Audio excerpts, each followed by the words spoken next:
From the bowels of One Half Radio Plaza at Life Media Studios. Hello, folks. Welcome back to Real Country Radio. Congratulations, Detroit. You can be thoroughly ashamed of yourself. The homicide tool has reached a nice even 750. Details on the latest leveling from Police Sergeant.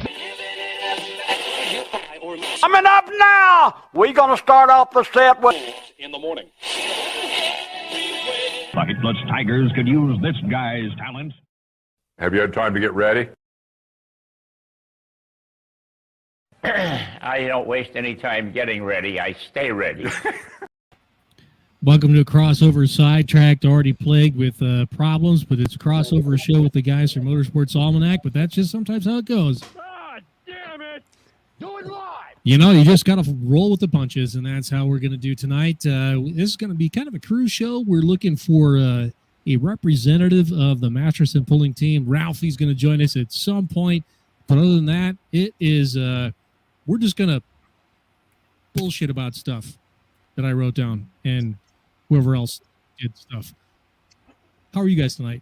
Yeah, we've got plenty to talk about, that's for sure. Charles, we're great. Kind of winding down from the farm machinery show. You know, it's the week after, kind of the hangover effect, right?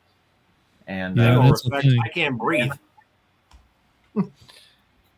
Yeah, we're excited. Thanks for the invite, man. We love doing these shows, that's for sure.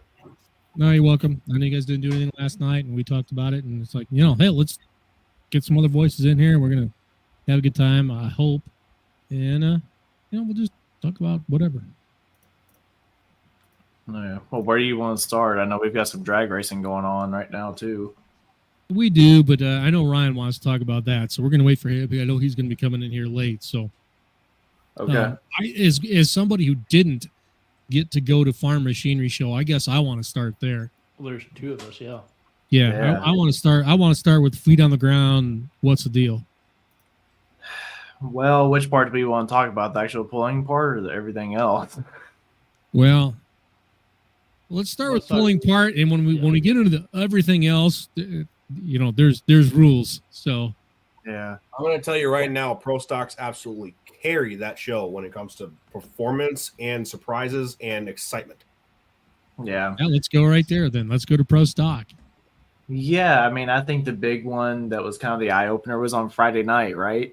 All of the red motors shutting out the John Deeres going into the finals. Yeah. It was a great show. I mean, Friday night, I don't want to say the most surprising run was... You don't like it? And then he froze. Like, wait, thanks for the cliffhanger there. Wow. You don't like I'm gone? You were gone. Thanks for the cliffhanger. We appreciate that. Crap. And you talk about my internet being crap. Everybody's internet, apparently, unless you were me, sucked today. We'll start Wednesday Night Pro Stocks, and I will say, for the hard work that man put in, I will say Russell Hildebrand making the finals at least was cool. Yeah. Oh, yeah. That was flat out cool. But I'll say his I think that was kind of a good story there. Yeah, and he talks about then the track, either racing Metro Harleys or Pro Stock, which is more exciting. He goes, well, 250 miles an hour on one wheel. Hell, that's a lot more exciting. Yeah, but I mean, there's probably a little truth to that. I would say so. Probably. But I tell you, Russell and Debbie do a nice job of showing behind the scenes and keeping audience engaged in what the crew's doing all the time. Yeah. I mean, we obviously kicked off the entire week with a bang in the four-wheel drive class, right? With Ike Zaring's ride. Four-wheel drives opened up the show. It was, and I mean, we had the brand new next-gen sled making its debut in the farm show, too. Yeah, the truck guys didn't love that very much. And they didn't like it last year during the summer. It's a tractor sled. The truck guys are not pumped about the Case IH sled. They're just not. I don't know why they use the red sled indoors. Just because you know what the green sled's done indoors, they've used it how many times in there. The word I heard was is for the mods, but I mean, you could have pushed the green sled off in the corner and run the red sled down on the tunnel, run the mods, take it back out. Don't have to put the truss on it. Don't have to do anything of that. So I mean, it could have been done. Oh, absolutely. Yeah. Hey, since we're talking about pro stock, Yeah, but I mean the other argument too that was going to be Ralphie.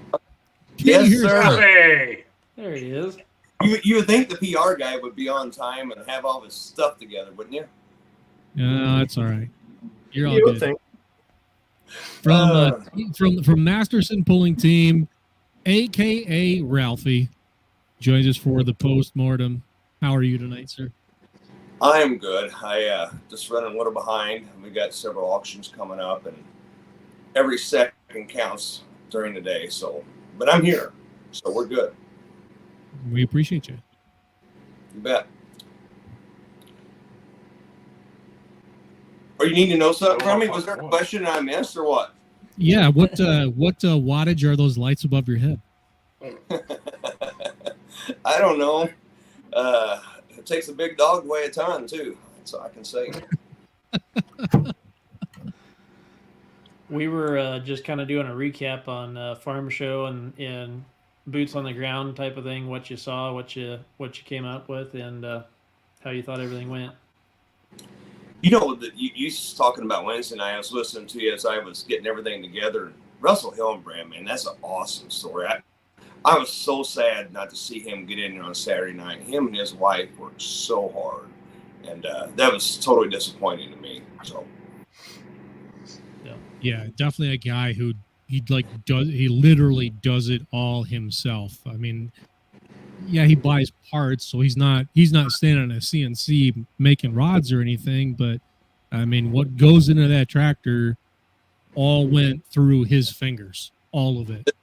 It's pretty well Gorilla Tape, Band-Aids, and zip ties. And he works on that kind of budget and makes it work. That's the most amazing thing about Russell.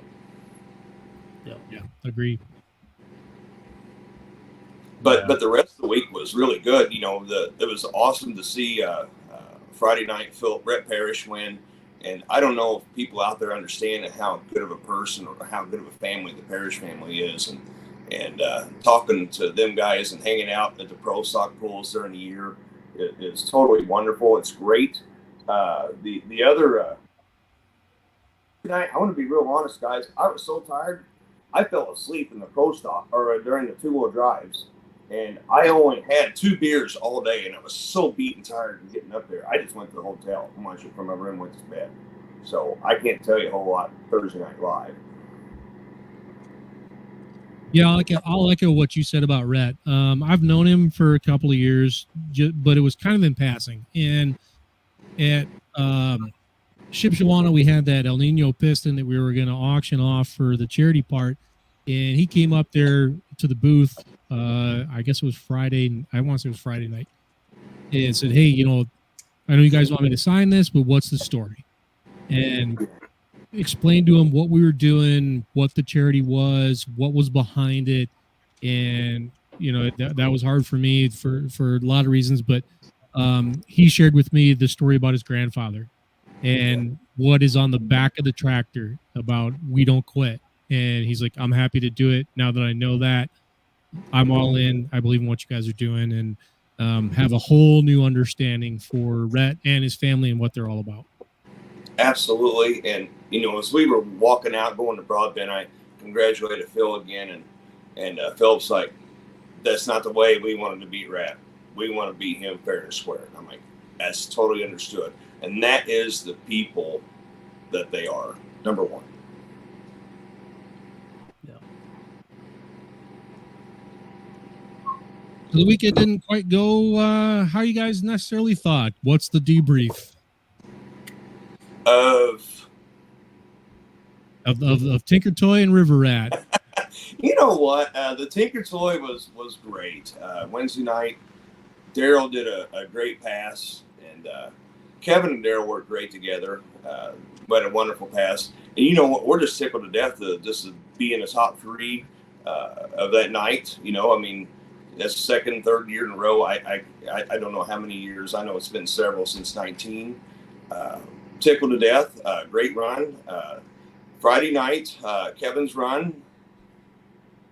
I don't know. We've got them both home, and I haven't been to the shop. I've been running, not letting any grass grow underneath of me since I got back home. I just know it's something a little simple. It's kind of like me trying to get my internet up this evening, and my computer wouldn't work, and I had to go to my iPad. Kind of one of them little things. So not too much to worry about. And Saturday night, Daryl had a great run going. Awesome. I about the 185. I was like this, and that nose went down and I set back down. I thought he had a really good, maybe a top 3 pass going for sure.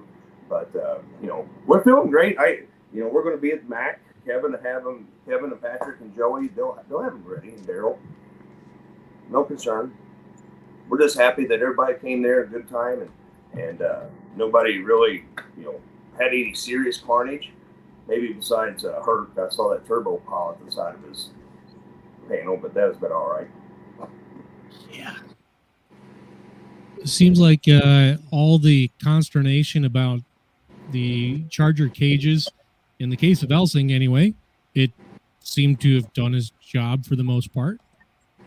It did. There was a couple of them, I think, on Pro Stocks, one or two on Pro Stocks, and a couple on the other classes, I think. So, yeah, what we call the Wag Daddy effect, the Wag Daddy device is working.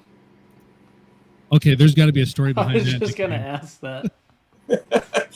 Oh, you guys know Justin Wagler, right? Yes, we do. Mm-hmm. Well, I mean, the new thing to go around there, I mean, that was done like 2 or 3 weeks before the bull, right? Yeah. Yeah, that's the Wag Daddy. That's what Kevin calls it. Justin's going to kill me next time he sees me. Yes, he is. You dang guy. He's going to be even more pissed when we get him a hat with the Wag Daddy on the back of it. But we're not going wiggy on him, though. It's all right. or when I send him an invite to this program, which is about to happen. Yes. You know what, Justin? Justin's one of them guys too that's worked really hard. He does a lot of the work himself. Yes, he does. He digs hard, and he's learning this pro stock thing the hard way. I mean, he's learning, and he understands. When he went from the super farms and the 4-1s, that when you get into this territory where these guys are at in the pro stocks, people pay attention. I mean, you can't get away from anything. You're gonna find out. You guys have a new surrogate, I'll say. The boys from Texas. How did the Mettings feel about their week? Well, I think they were happy. Just I don't know what happened to the 830. I really don't. I mean, I heard a couple of things, but it'll be back. It's going to be fine. And I thought Conley. Is it Conley? I think I get Connor and Conley. Yeah, Conley. Yeah, Conley. Two good young men, and that tractor I thought did really good. Just going to do more, switching around. What they did do was, I guess, Metting ate a Auto Pro too, and said he'd never owned a pair of meat tosses, but he bought a pair Friday. There's some controversy as to how you pronounce his name. Didn't realize that. Oh, he bought a pair of meat tosses? Yeah. You didn't. I mean, you could see him on the tractor on Friday night. So when he's running. Wait, did he bought them before he went to farm show, right? No. Or did he buy them there? No, he bought them there, didn't he? I think so, but because they come off of RJ Simon's tractor. I don't know where they actually came from. It really don't matter if they bought them last year or there. I mean, they didn't have them on there, and they switched it to make Conley have a better run on Saturday or Friday night or Saturday whenever he ran. Right. So speaking about that, like the concept of tire speed, I made a post last night. It was a video from 1996 or 5, I think it was, of Doug Down's Predator Modified, where they had the white stripe on the rear tires. And there's been some pullers over the years, both in modifieds and mini rods and a couple other classes. where they used to do that. And the drag racers really used to do it. This is going back to the days before we really had data loggers. I kind of want to see that come back as a thing for the fans. You just put that stripe on the tire side. You guys all know what tire speed you're turning. You're not giving them anything, and I don't care how fast. Unless somebody's going to invest in a $60,000, slow-mo camera to track one of your guys' runs, they're not going to steal anything from you with the latest, cell phone technology and whatever this crap can do. I think it'd be a cool thing to bring back for the fans, just as a demonstration of tire speed to show them like how fast you're really turning it. The Mitas sort of gives it away with the way they shadow the logo on the sidewall, but it really doesn't stand out, doesn't pop. No.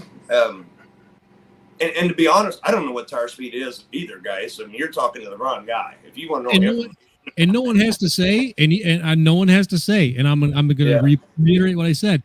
The best 120p freaking cell phone ain't going to tell you either. You're not going to figure it out. Yeah, the tire speed is tremendous. Just sit back and watch different pro stock tractors pull. I think you can tell a little bit if you try a little harder. Yeah.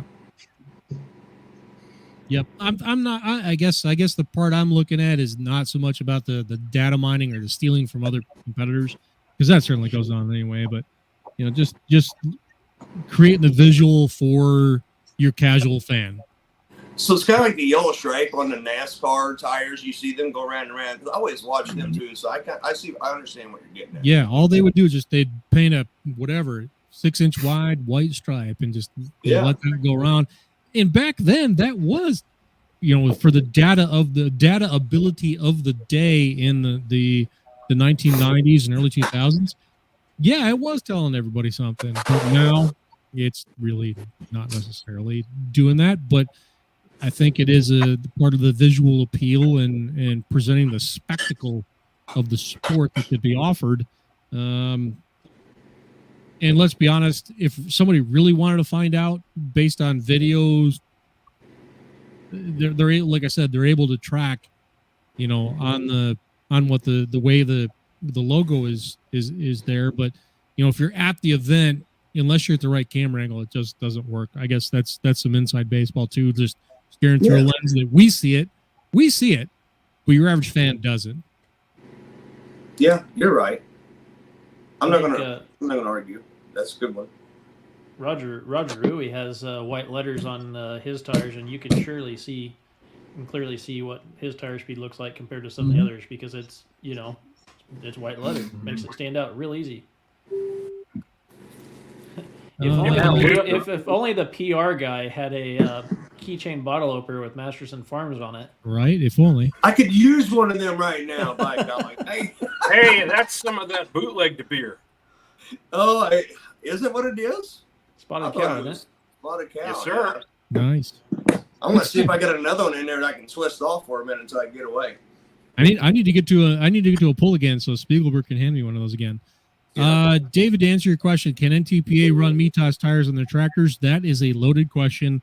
The answer is yes, but we'll leave it there. One last thought on the yellow stripe on the side of the tire. New photographer challenge. Can you make the entire sidewall yellow the entire way down the track? Holy shit. I don't think I could pull that off. I don't know that any of us could, but I've tried to shoot that if someone does it, shoot some fast ass shit as down and low as like 1/8. I don't think I could pull that one off. Cody will have us all beat because he's got a gimbal and he'll be able to hold it steady. Yeah, but you got to be able to move the gimbal at the same bounce that the tractor's taking. So yeah, that doesn't, and you can't pan that great with it and keep it steady. He'll rent a Phantom Flex, shoot it like 25,000 frames per second, then stitch it together. Yes, he will. I do know some people that have a red camera. That'd be all right to use. That might be fun, wouldn't it? Oh, wait, we went super nerd. Ralphie's like, what the fuck are these guys talking about? Gerbaugh's over here having a stroke if he's watching. If hey, okay, you brought up Gerbaugh, but I'll be quiet whenever you want to kind of ask questions. I'll be. No, he's a personal friend, so please. He's a dear friend, and if you want to roast him, go right ahead. We'll probably join you. No, I'm not going to roast him all day. Well, boy, Okay. we gave you a softball. You could have. Yeah, I could have, but you know what? I'm not going to do that tonight. But talking about, you said Gerball and talking about the show and Louisville was different this year, guys. A little bit in ways of what he's trying to get to. I seen. I was walking around the show, and Wednesday I did get to walk around the show some. Wednesday was probably my easiest and best day. I had to give away, do less tickets and things, but walking around, people I had no idea was talking like, hey, we saw you on a sidetrack. That was awesome, blah, blah, blah. Hey, when's Gerball going to make that next post? Blah, blah. I mean, people, after people, after people, after people. I mean, that's all. If there was a name that was talked about most in Louisville, I think it may have been Andy Gerball. That's all I got to say. We're just trying to stir it up. Well, I didn't know they made 9th place ribbons. I can make that much money in 5 seconds. Stir it up. That's what it's about. I ain't stirring nothing. I'm just saying he just. No, I didn't say you were. I'm saying I'm about that, and so there's going to be something coming for Midwest Internationals come next January. There's going to be some call-outs, and there's going to be some money behind it, and we're going to have some fun, and we're going to talk some trash, and we're going to continue this. So just that's a little sneak peek of what's coming for next year. There's a model for how to do this, and Pulling is paying attention to it at the level that we're at and where we're participating in it. So just be ready for that. And I guess the promotion of T-shirts and things in the last year have become more popular. I'm not oblivious, but pullers are. Kevin's a little oblivious. Patrick and I, we're more on the same wave path. But noticing all the people up there with all the Masterson Farms pulling T-shirts on there and sweatshirts was totally impressive. I guess that's the word. I mean, there's a lot of El Ninos. You see some green with the MVs and and around there. But man, I'm going to tell you what. There's just a ton. Marty's got to be happy as hell. That's all I got to say. I'll just stop there. Yeah, I'm sure he is. I'm sure he did very, very well because I saw a lot of the same things you did. Yeah, okay, so I'm a marketing business administrations guy. That's what I went to school for. That's what my degree is. So I was kind of ingrained in my head in college, to pay attention to advertisement signs, this and that, just stupid nerdy stuff, that I can talk about what you guys are talking about on whatever you were 5 minutes ago. But, I pay attention to everything around, what's catching my eye, what can we do better, what can we do this. But I'm just telling you, there was a ton of shirts up there. And Before I punched you up, I saw Lisa in that frame. Hi, Lisa. Oh, no. All right, let's talk. It's just like Beetlejuice. If you say it 3 times, he appears. Somebody said Gerball. Somebody sent me a link to this, so what the hell? Let's roll, man. That's right. Hi, There we Andy. go. What's going on, Ralphie? Hey, I tell you what I've got going. I got my favorite. I'm in my office right over here. Can I show you guys one of my favorite prizes that I've got on an auction? Yeah, do it. Yeah. And I want to know if anybody out here in the nation, besides you, has seen a picture like this. Okay, are you ready?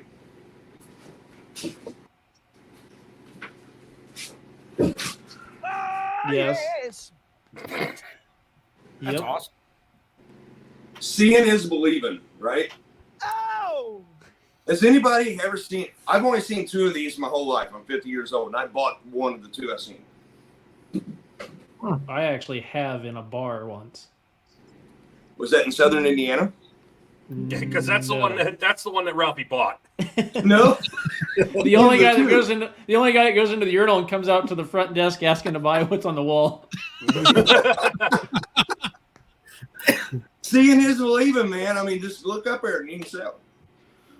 I don't remember if it was the same bar, but one of the craziest ones that you went into the urinal and they had a two-way or one-way glass, whatever you call it, where you can only see out of it and you can't see in. And the table was right on the other side of the glass, so you're like staring at people eating their food, and they had some crazy stuff all over the walls too. But that made me think of that one. Did you have performance anxiety? I couldn't pee in a bar in a place like that. I don't care if it's one-way glass or not. No way. I did not, but it was felt weird because the table was right there. Oh man, I think the clock is slow. So Ralphie, where did that picture come from? What type of auction are you at? Ralphie needs to come back. Did we? Oh, we lost him. Damn it. Well, hey, so Andy, I don't know. Did you hear the part about where we were talking about for Shipshawana come call out? Did I say Shipshawana? I meant wherever Midwest Fair International is going to be next year. Wink, wink, nudge, wink, wink, nudge, nudge. That we're going to do some call out shit, and that there will be money on the line. Good. We're going to have some grudge pulling. Yeah. Is there going to be some shit talking? There's going to be some shit talking. Good. That's what this sport needs. Yeah. Can we get one in every class? Hell yeah, I'll do it. And I don't even know about a lot of them classes. I'll still talk shit. Yeah, there's a few classes that are already on the target list, and I won't say who it starts with yet, but you're Super Bowl is single charger, so you got one whistle. You know we're starting with you. Yep. If Light Pro's not one of them, I'm going to be disappointed. Light Pros are great. We get participation there. Look at classes where we don't get participation and there's people missing, and then you'll see where the call-outs start. And it gets fun from there. Probably the state that makes the beer that Ralphie was drinking, and maybe the state that Shane's living in. Terry Benson, I'm calling you out, man. Come on, let's go. Bring that thing down. What are you doing? Calling out? You going to have a foot race with it? Wait. Now you've got me intrigued. I'll do the first one. I'll do the first one right here. Bill Casey, Josh Miley wants a piece of your ass. Bring that whoopee maker to the Northeast Indiana and let's see what you got, because there's a box car that wants some 66 ass. Let's go. Already got them. Bring that shit again. All right, there's your first taste of what we can do all year long. And I think we should do it all year long. I think you're It'd be a heck of a lot of fun. Charles. Yep.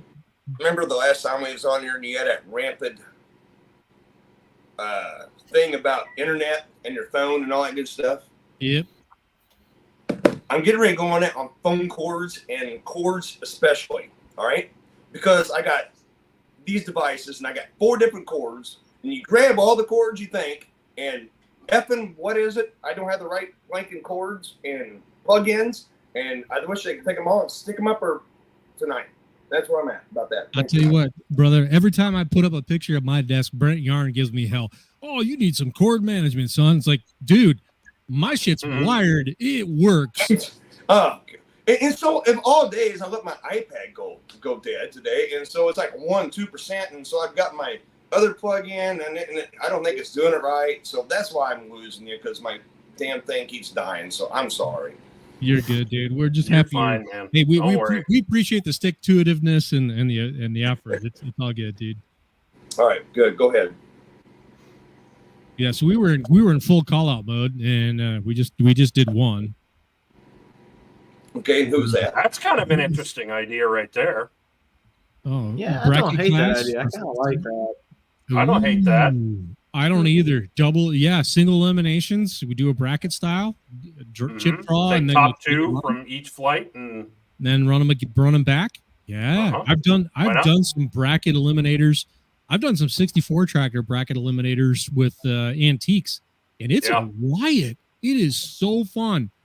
You're only ever against the guy before you or the guy after you as it runs. It's it's a riot. It takes a long time to run through a 64 Eliminator Antique, and you're cooking. Turning 3-minute hooks, but it's fun. I wouldn't say we'd do it that big, but a 16 tractor Eliminator on a 15 mile per hour. Hell yeah, let's go. I'm down for that.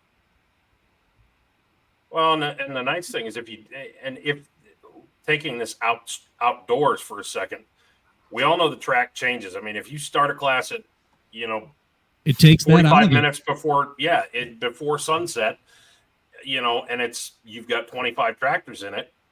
Those, somewhere around tractor, 12 or 13, you're going to start seeing more moisture come up into that track. And out here anyway, that means the track gets better. So if you're running, groups of 5, groups of 3, whatever, it 100% makes it a little more, you got a little more of a fighting chance. I mean, I guess even within the confines of Midwest Winter Nationals, and then just thinking in terms of speed for number of hooks we'd have to do, I'd say like we run whatever the heat one is. It's just eliminate, it's whatever the entry is. We probably get, 18, 20. So we take a top 8, and then the top 8 go to that single eliminator for the final. That would be cool as shit. Yep. That would be cool. And it would be, no one's ever done it at a level of pull like that before. Right. That would be cool. We had a promoter I think it was in Marthasville, Missouri, who did it probably, 4 years ago, maybe 5 years ago, with Pro Stock gas trucks. Because Pro Stock gas trucks, for those of you who've never been out to a Missouri tractor pull or truck pull. Oh, boy. That is the Pro Stock gas trucks. There's one in every 3 or 4 barns in the state of Missouri. Might not have run for 15 years, but, you hit it with some ether and clean up the carb a little bit, and, they'll get them out. And that happens. And I say that with respect. I don't mean to sound like I'm bagging on those guys because they know where I live and they'll come kill me. But there's a lot of Missouri gas trucks, Pro Stock gassers. And that was a way to run it so that it wasn't, the guys in the first, 10, 12 hooks or whatever didn't get screwed. Everybody had kind of a fighting chance because you went in groups of 5 or 7 or whatever. So somebody jump in the comments. I think the first time this was ever attempted was at White Pine with the Antique Guys, and I don't remember if it was 64 or a 128 Eliminator, and it went for like 16 hours. And there were a couple guys who absolutely rebuilt from tub up Oliver tractors to get back in it and do well and go far. Wasn't Jeff Gravert one of them? Or am I thinking of something different? Gravert had a hand in it, but I don't think he was one of the. Well, he was a competitor in it, but he wasn't one of the Olivers because he's an MM guy. But right, Gravert was in there, and the Herx guys, and James Grossman, the Kang. The Kang. Long live the Kang. I miss my Antique Guys. They're so fun. They are fun. Charles, there's the big one going on like 5 or 10 miles from my house right now over here in Oak Grove, Kentucky. It's where Brian Lively is. Yeah, I wish I could be down there for it. Hey, you can finally see the shop. One of these years. Andy, Terry Benson wants to know what you wanted to bring down and where. I want to bring him out his limited super stock. That son of a bitch runs. If you watch that thing, holy shit. Only on video. Floor is yours. Talk it up. I wanted to bring it down to hospital.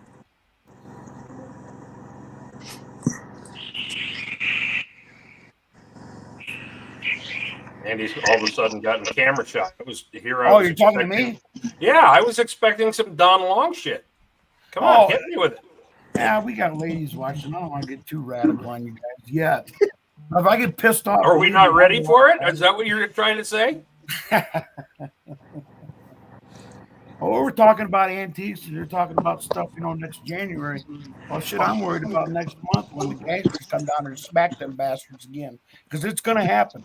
And Gearball's going to be right, and everybody's going to be pissed off at me. I think you could be wrong, and you still have just as many people pissed off at you. So you're golden either way it goes. Hey, you want to know something? If I piss people off, that's good. That's good because that means they care. That's right. 100%. Yeah, we want you engaged. We're trying to get a rise out of you, Yeah. Nice shirt, Yeah, by the way. I want to see him and Harvester go down on the town track.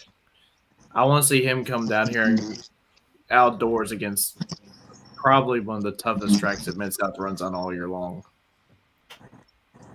And I know some other Wisconsin light limited supers that might be coming. I just haven't said anything. But they haven't said anything, or you haven't said anything? Well, they haven't. Because if they haven't said anything, you can't advertise that they're coming. I talked to them about it at Louisville, and they said since they don't have a hook, there's a strong possibility it happens. Okay. And they're not bringing just one. There could be like a group of 4 coming. Yeah, because here everybody talks shit about how y'all have tracks down there. They're like up here, but they haven't seen it yet. Hey, Bubba, bring the super farm on. Let's go. Do it. Get it done. Bring Binder Express. Somebody reminded Charles that he had a shiny object that made noise, and now he's infatuated with it. Ideas are welcome. Make sure you have the right one. Bingo. See? Somebody want to talk shit about their tracks and think they have something down south. Nope. What's wrong with South tracks? They suck. You haven't been to Hoptown, Charles. Have you been to one? Have I been to one? No, I was asking Ralphie. Been to? Are you talking circle track or pull track? Pulling track. Pulling track. Well, I'm going to be real honest. Yes, I have. They've been good. You're not Ralphie, helping us in our goal to pick on Shane. Well, I ain't going to stir you guys. I ain't going to lie or help you do whatever. I'm just going to tell you the way it is. That's the way we are. See if you ever get an invite back on. Hey, Ralphie, I I've been guarantee on been some to bad Hoptown tracks up one of north. the years. I guarantee it. Yeah, there's good tracks and bad tracks everywhere. And the guy that's most special to me is my dad, and he taught me a lot. He was the guy down here when we used to build tracks, and my dad did, and we went and built tracks quite a bit. So that's kind of one of our little specialties, dirt. So that's something you didn't know. Nope. Ralphie's Ralphie's kind of full of secrets and stories and interesting things. Without Ralphie's family, as I understand it, there would be no River Rat. Isn't that correct? My Uncle Jim, yes. See, my Uncle Jim and Don were our best friends, and there's stories about that. And I don't know if it'd be still River Rat, but my Uncle Jim sold, I think pretty well sold that 6030 to Don. What I've been told is that Uncle Jim sold that tractor to them back in the day. Yeah, he did, and they ran all over together. Jim always tells the story when they had the 4020, and this is before the Rats' time, and I don't know if this story's been told or not, but they was in town, and they were turning it up. They put that turbo on that 4020 and kept turning it up, and they was pretty happy, so they went to town or went to the bar and had a couple beers, and that means 4 or 5 in Indiana. But they came back into the shop, and Donnie's like, let's hit her another time. Let's pick her up a little bit more and blew the thing up. So they had to start all over.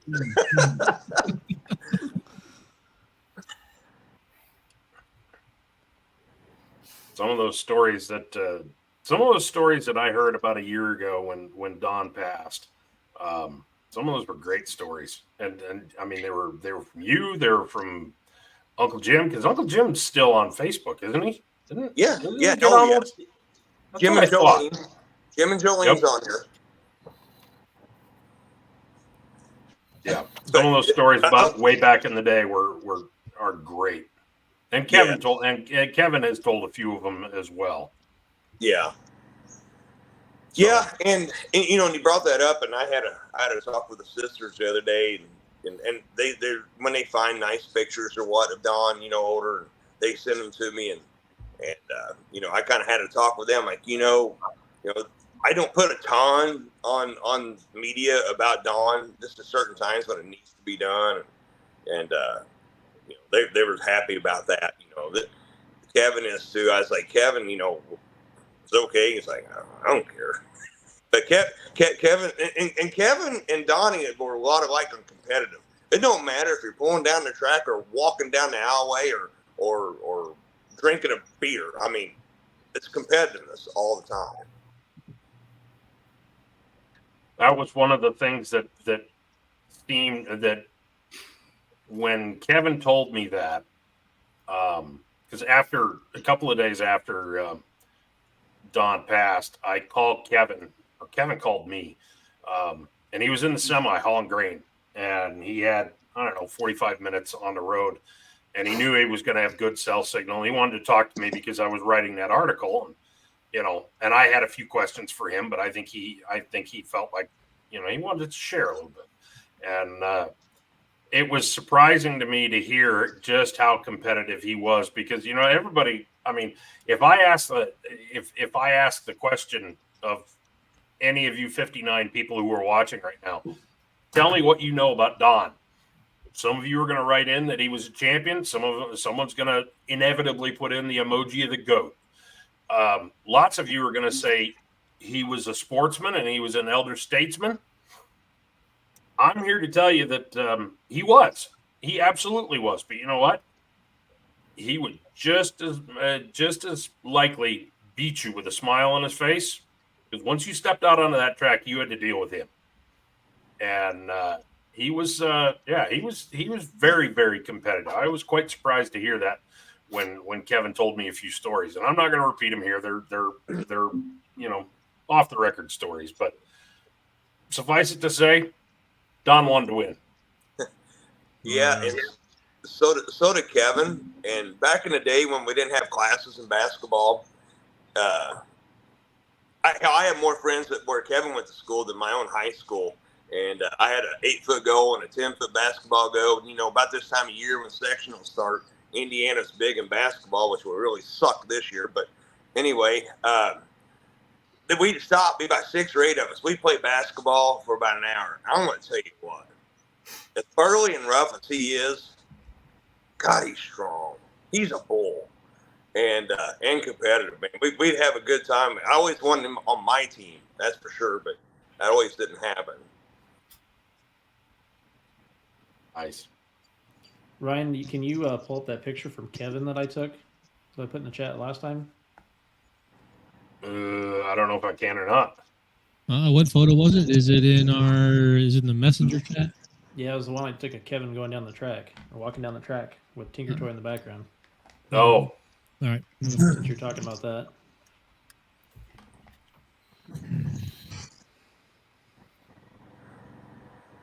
Yeah, now I remember that photo.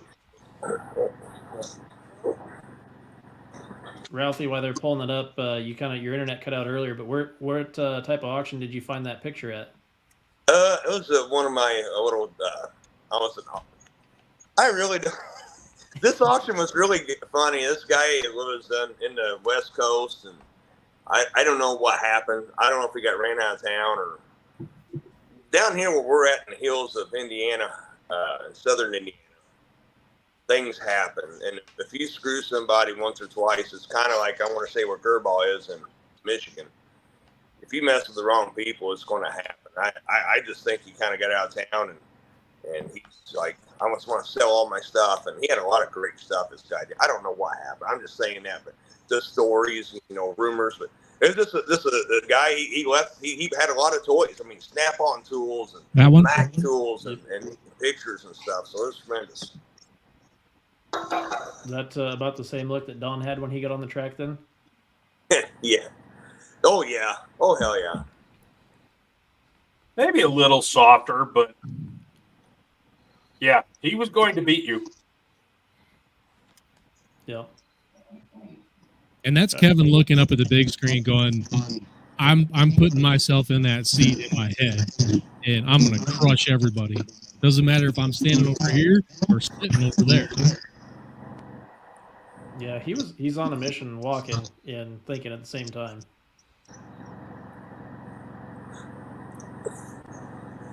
That's true. We need to nickname Kevin Sammy the Bull Gravano. Look at that look on his face. And he wants to kill somebody. And he's going to smile while he's doing it.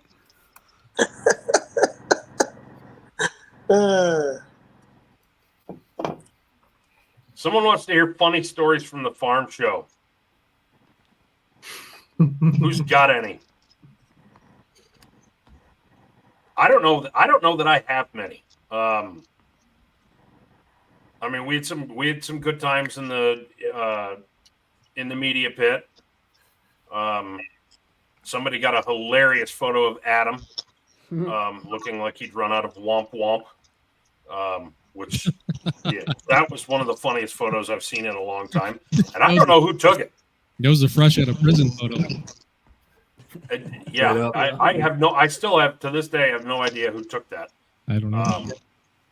But yes, you're the Adam that was in the pit. Yeah. Hey Ryan, were you down in the down there on Friday night during the Super Stocks? Yes, we did see Tiff's at it. I think that was you. I didn't see the edit. Oh, that might. You're right. That might be. Yeah, I'll bet that was Nick.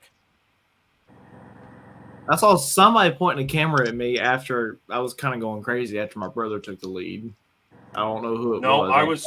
Because I was actually above you at that point because I was up on the I was up in the 300s at that point, catching up with an old friend from Michigan. I want to know who that was. Probably Jesse, and you'll probably see it when you least want to. Jesse has a file on every one of us. Well, maybe Gerbaugh might have escaped, but guaranteed he has incriminating photos of all of us, or at least all of us looking some degree of stupid. And now that I brought it to light, there will be one posted to me tomorrow, probably. Yeah. Whatever. Every time I saw you across the track, Bruce, you were on your phone like all the time. You were on the phone or picturing? Well, that's kind of what I do. I know. How did you have service to do it? T-Mobile had perfect service in there. I never lost signal. Not once. Dude, it was hard just to send a text if you had AT&T. Nope. Guess that was kind of a precursor for today, though, I guess. Yep. Cool. Yeah, I had great service. I have a question. Yep. Fire away. Today, and I didn't see because I've been so busy. Was everybody like out of service around here today? Like AT&T and Verizon, like everything was shut down nationwide. Is that right or wrong? Is that correct? It depends on where you were. Both of my Verizon phones worked today, but depending on where you were, yeah, there was a problem. Well, I didn't have phone service until about 11 o'clock Central Time today. Well, I walked into the gas station. I had to go. Patrick, one of his landlords, Patrick Gentry's landlords, had a few things to sell, and I had to load a tractor, load it up. So I went over there at 8 o'clock this morning. I stopped at the gas station. My phone's ringing. I'm talking. Everybody's like, "Who in the hell you got?" I'm like, "AT&T." Our AT&T don't work. I'm like, "What the hell is mine doing on?" I mean, my phone rang like 25 times before 9 o'clock this morning, and I was not the lucky guy for my phone service to go out. But it worked all day. Yeah, there were several people AT&T that had been shut down from 4 a.m. this morning is when it happened. So was that what time it was? What do we actually know what did happen? No, not yet. It was AT&T. Somebody zigged when they should have zagged, or what? China. Yeah, there are speculations of that, but your cell phone blows. Perfect. Yeah. Also did see that too, Adam. Most productive workday ever.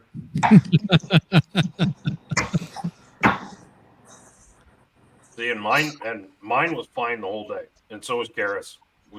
Neither of us ever lost service, so I guess we got lucky.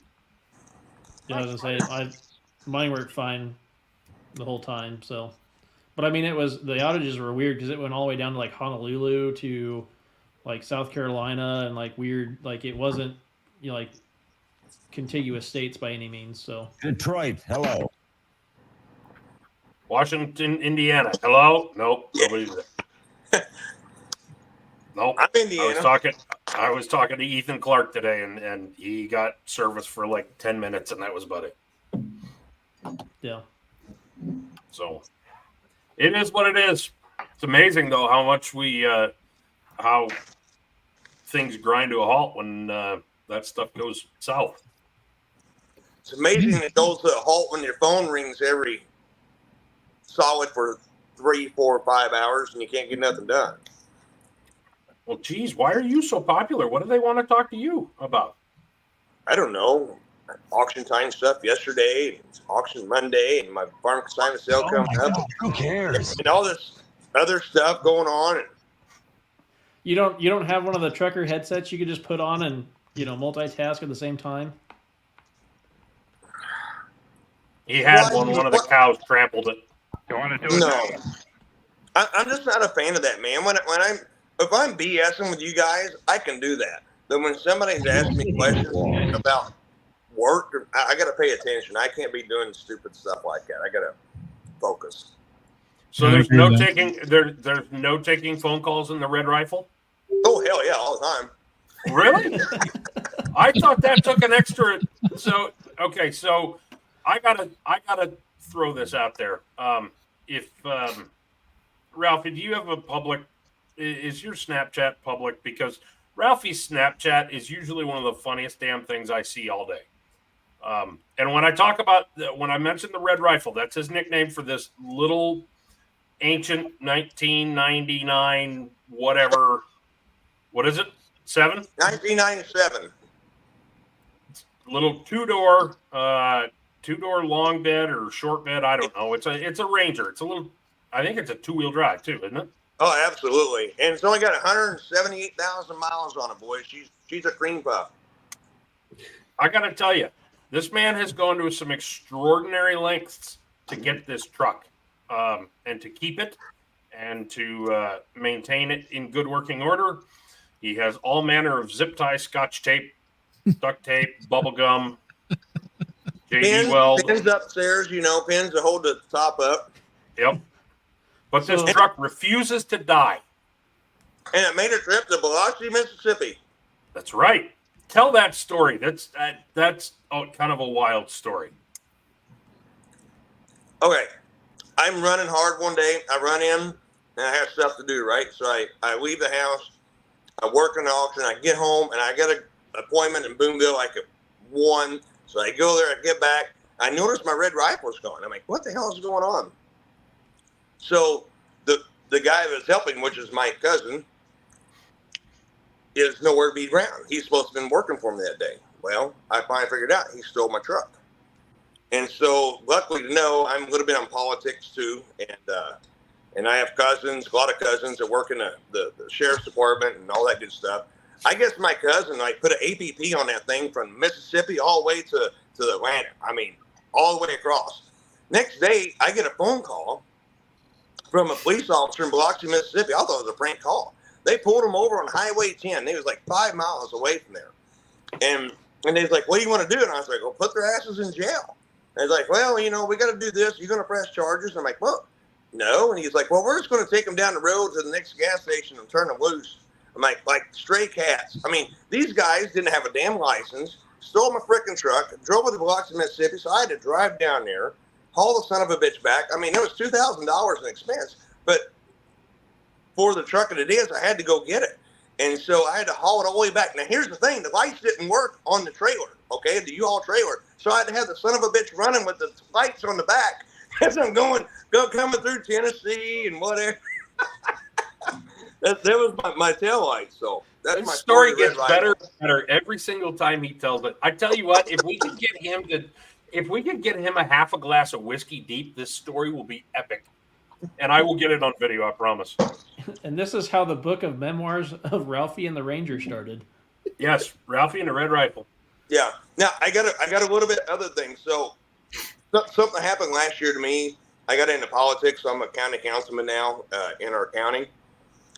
So I've cleaned up a lot in the last year and a half. So, that you can say things or do what, but a screenshot lasts forever, folks. And if any of the kids are listening, write this down. All right. Screenshots last forever. To memory.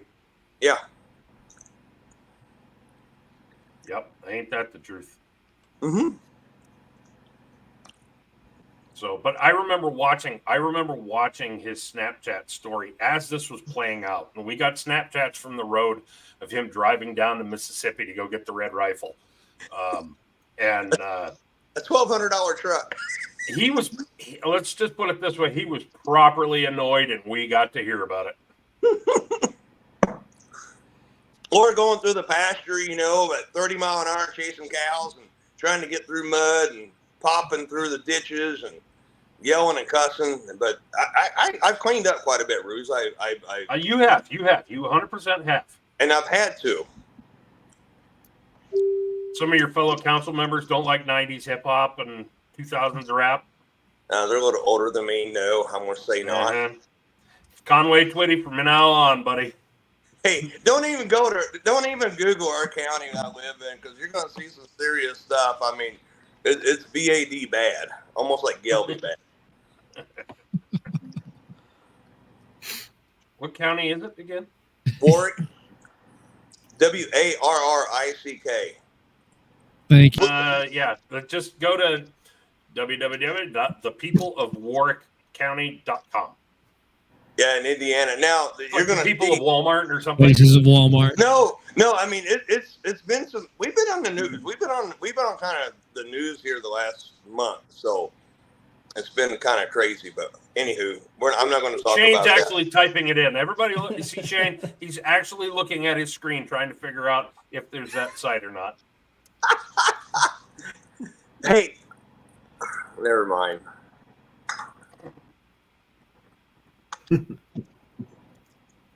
Anyway, who's been keeping up with Lights Out?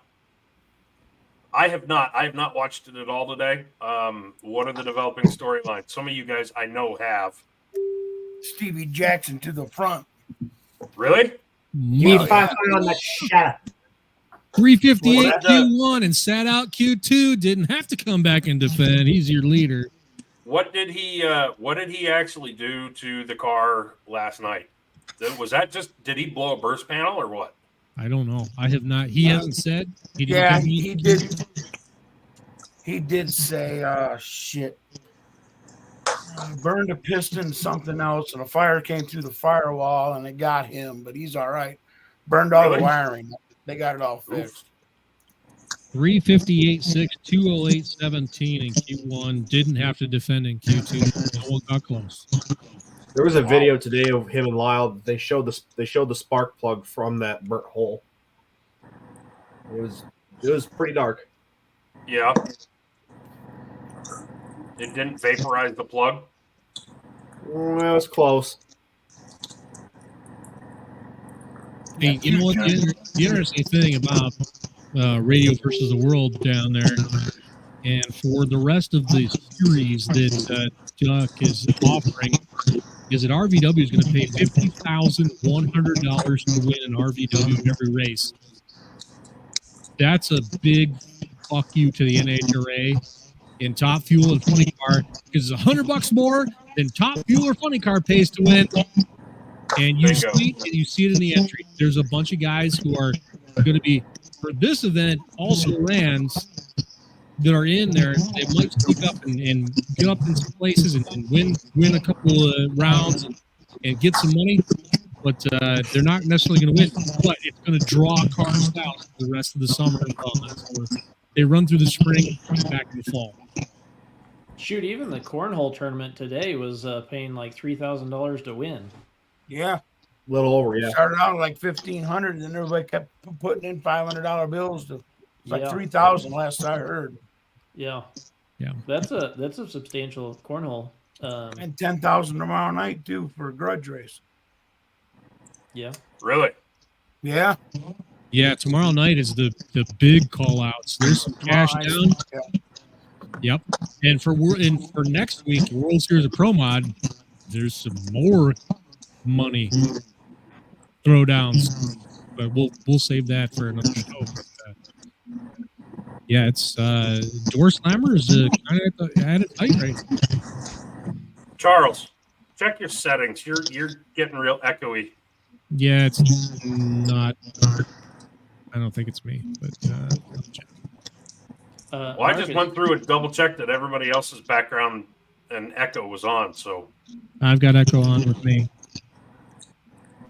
You're getting a lot of reverb. and I can cancel it. I can cancel it when. Sorry, Ralphie, when I shut yours off. oh, that's what it is. Got it. Marcus Burt was the one I was talking about, Charles, that went at 3.661. So, and that in his Mustang.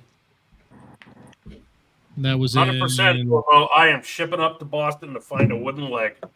That was in Pro 275. Yep, on Wednesday night. Yeah. Yeah, they were flying. Everybody's flying. It's cool. It's something to see. It's a different style drag racing. If you're not used to it, it might seem tedious. And those amongst you in sled pulling who have the same sort of complaint, you may not necessarily like it. But those of us who do, it's pretty damn sweet because it takes the arbitrary of tractor pulling and truck pulling away and stabs a number in on it and says, "Come get me, bitch." Mm-hmm. That's what makes it cool. And there's all the trash talking that doesn't go with the sled pulling because it is the arbitrary. But why does it have to be that way? Why can't you say on any given night, "Come get me"? Maybe you can't say you can't run 330 and I can in terms of footage on a sled pull track. But maybe you could throw down on a guy and say, "I'm going to kick your ass tonight and you can't beat me." Ryan, you and I have seen that. It's fun. It can be done. You don't have to be absolute. You don't have to come out and spec a number. Right. Just be mano a mano. Yeah, the last time I saw that was at Wagler's 2 years ago. Absolutely. It can be done. Yep. It can be done. Of course, we could also start doing we could also start saying that I'll go 330 and you'll only go 327 if we had an actual arbitrary track length. And I don't know. Shout out to Adam Kester. Good work. You're doing the Lord's work, buddy. Yeah. It doesn't even need to be the pullers doing it either. It could be the fans, man. Get the fans talking shit. Because you watch what happened today and last night down there. And if you were paying attention to social media, holy shit, man, them fans are just diehard. I mean, they were just smashing the hell out of each other. But they believe they make Andy look like it fun. Yep. They make Andy look like Mother Teresa, which is a terrifying visual. But it's true. I could get that nasty, but TV Fast versus the Cheeto Eaters. I mean, come on. That's not even the announcers were getting in on it. Yes. They were. Yeah. I loved it. It was hilarious. Night, they were calling out the Cheeto Eaters. They were. Now, maybe for everybody who has no idea what we're talking about, one of you explain what the Cheeto Eaters are. Anybody who drag races no prep and talks a bunch of shit and says they're faster than everybody. And then you come to radial racing and you get to fuck around and find out. Right. AKA awesome. John Odom.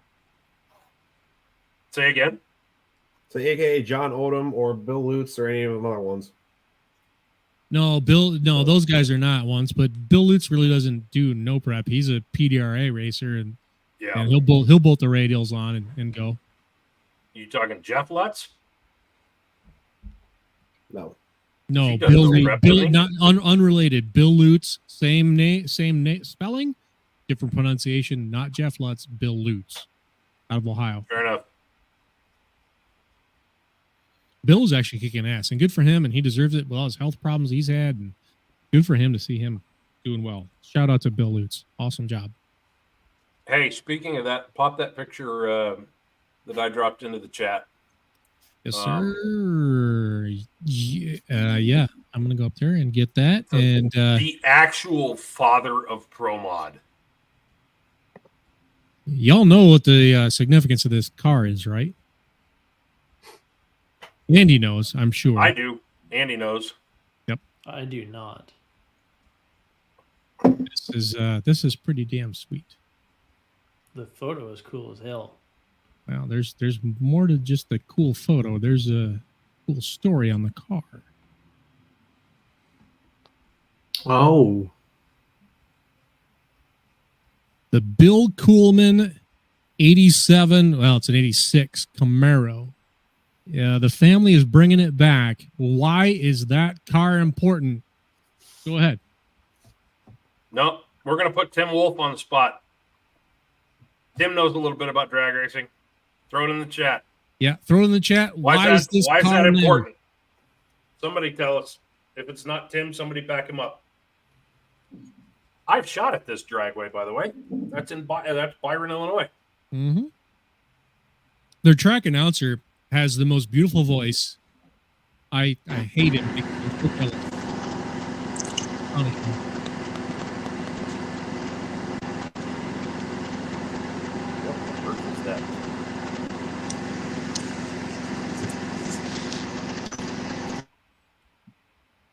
Okay, so that noise stops.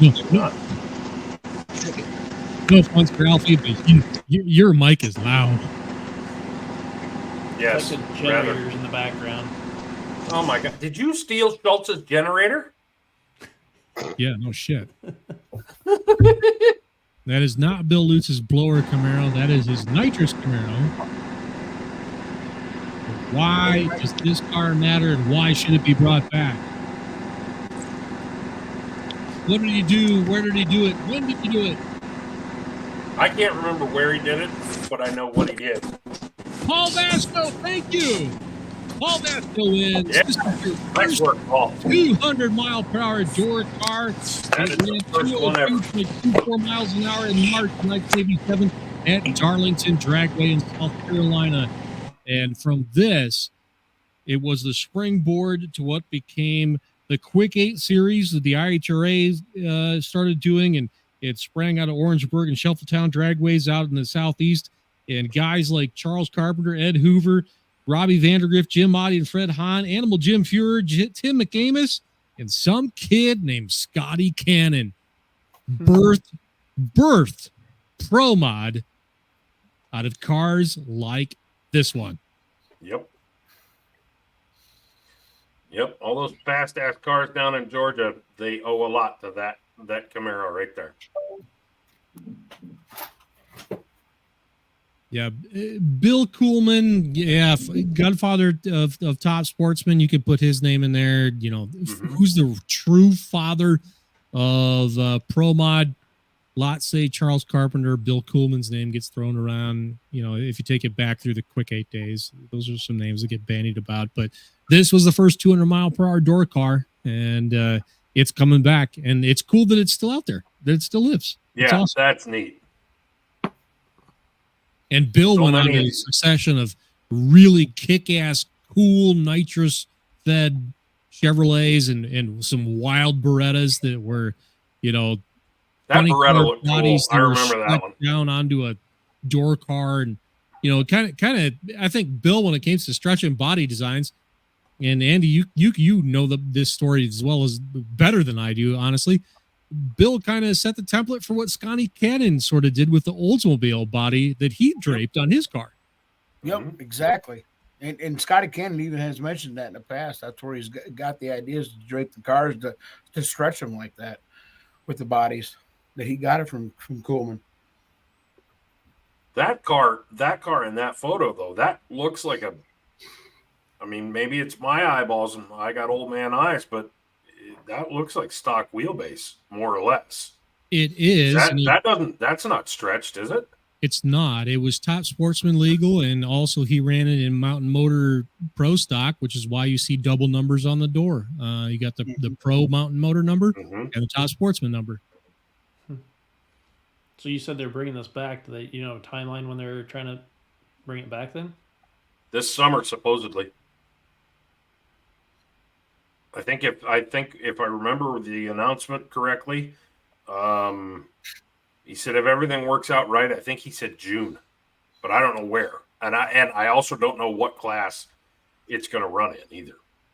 There's a group that runs across the Midwest, Nostalgia Pro Stock, and I get to see them gotten to see them at Norwalk, and there's examples of a rear Morrison Camaro, a Morgan Shepherd car, and I remember that one. A Bill Glidden Thunderbird, and there's a few others.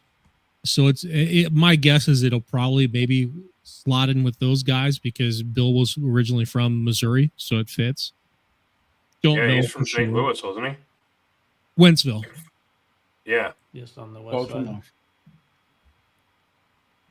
Yeah, so there's an opportunity there. I think it'd be cool. It's great that the car is preserved and still out there. It's one of those kind of unicorn things that I'm kind of about now anymore in my personal life.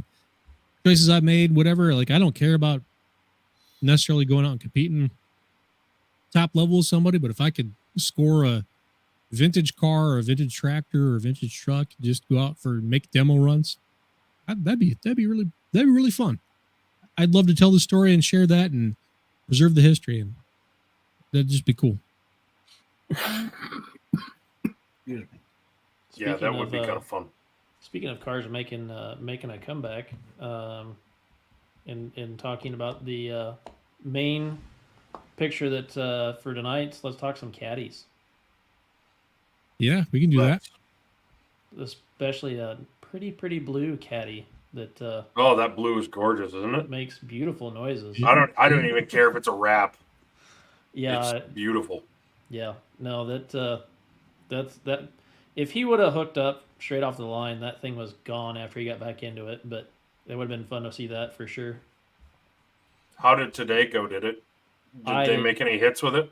Yeah, they did, and they were up to. Jared Ring was up to number 18 out of 32 in Pro 275 on a 417 with a 6. So he is safely in the program. I'm looking for a photo of it to put up what we can talk about. Bear with me.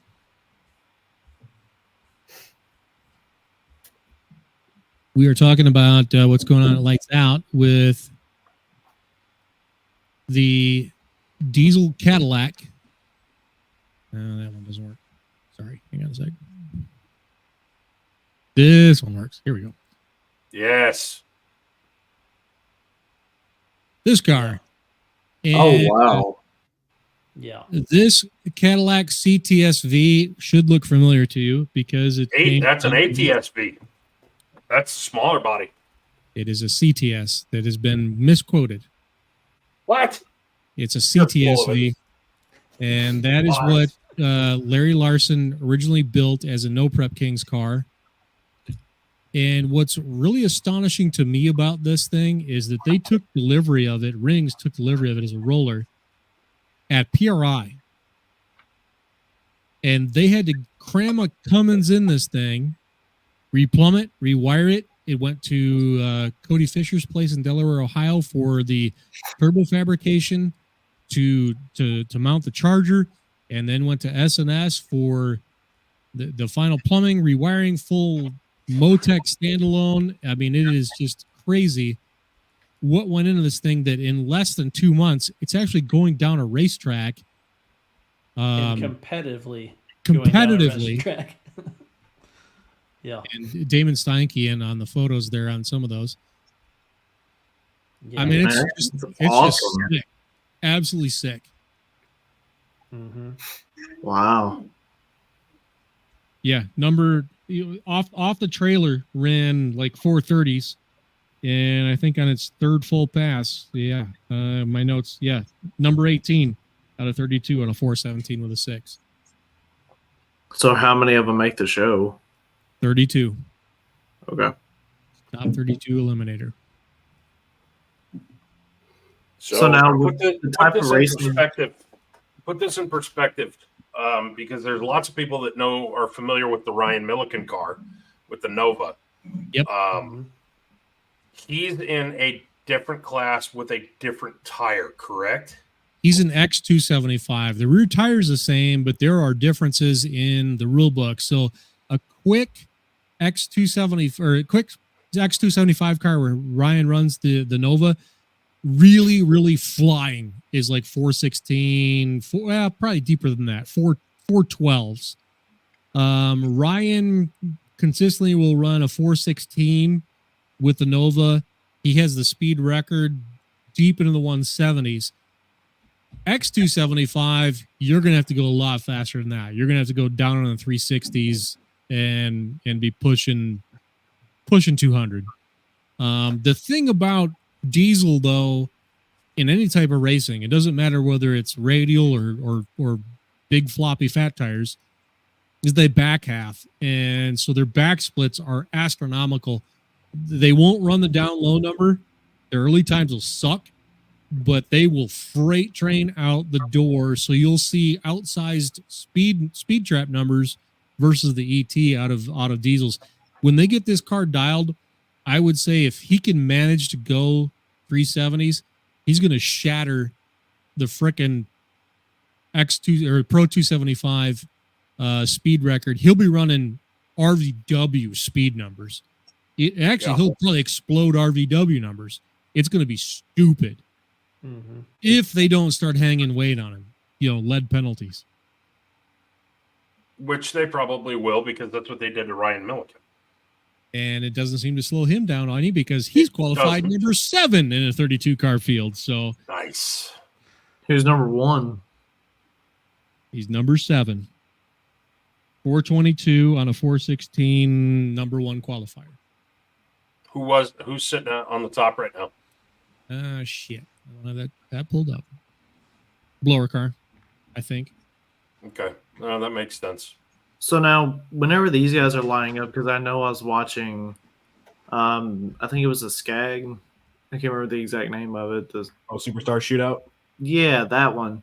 I noticed in some of the classes, like they were, like one would go and then the other one, but they'd still cross at the line at the same time. Is that kind of what we're up against here, or is this straight up? No, that's heads up.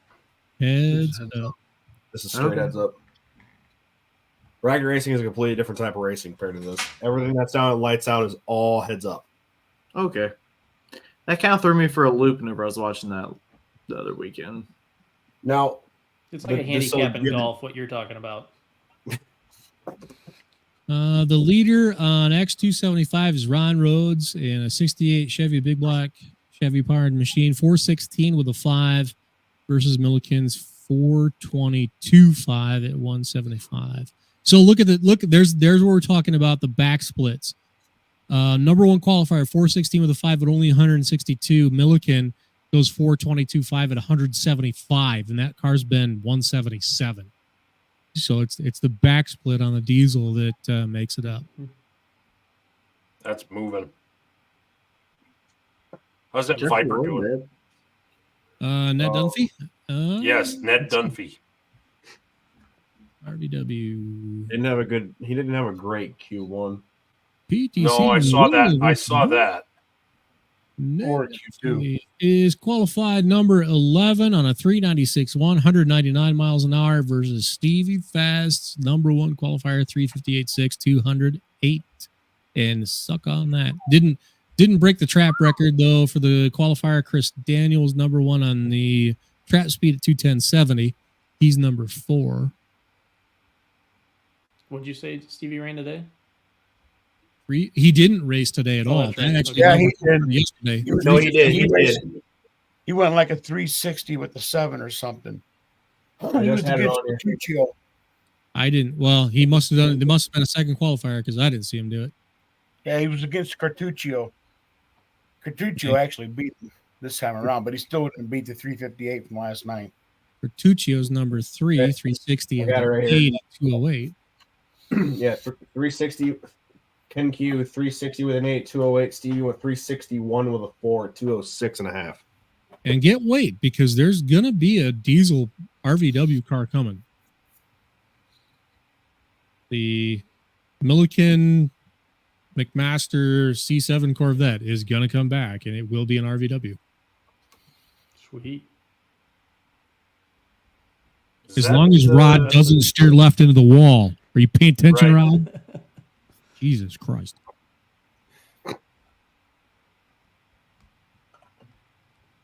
What about some of these other all 8th mile times? They don't run these cars quarter. It's all 8th mile. Could any of our guys from like Fire Pump, if they had the B body Mopar, if they had that dialed in, could they be competitive here? The Duster could be in RVW, and I think they want to try. But they are doing such a bizarre combination for diesel. I think they want to figure it out on big tire first before they try to go after a radial. The chassis setup in the rear end especially is real voodoo when it comes to radial versus the big tire. And the big tire is hard. I'm not making light of it. It's hard. But radial is voodoo stuff. And with them trying to run a diesel tie drive into a Liberty 5-speed with the torque numbers that they can make, they've already like splintered parts, and it's just about figuring out what can take it. And then the management also, because for them, crankshaft speed versus drive shaft speed is not what the spark plug guys are used to and what the tuners are used to across that 5-speed transmission.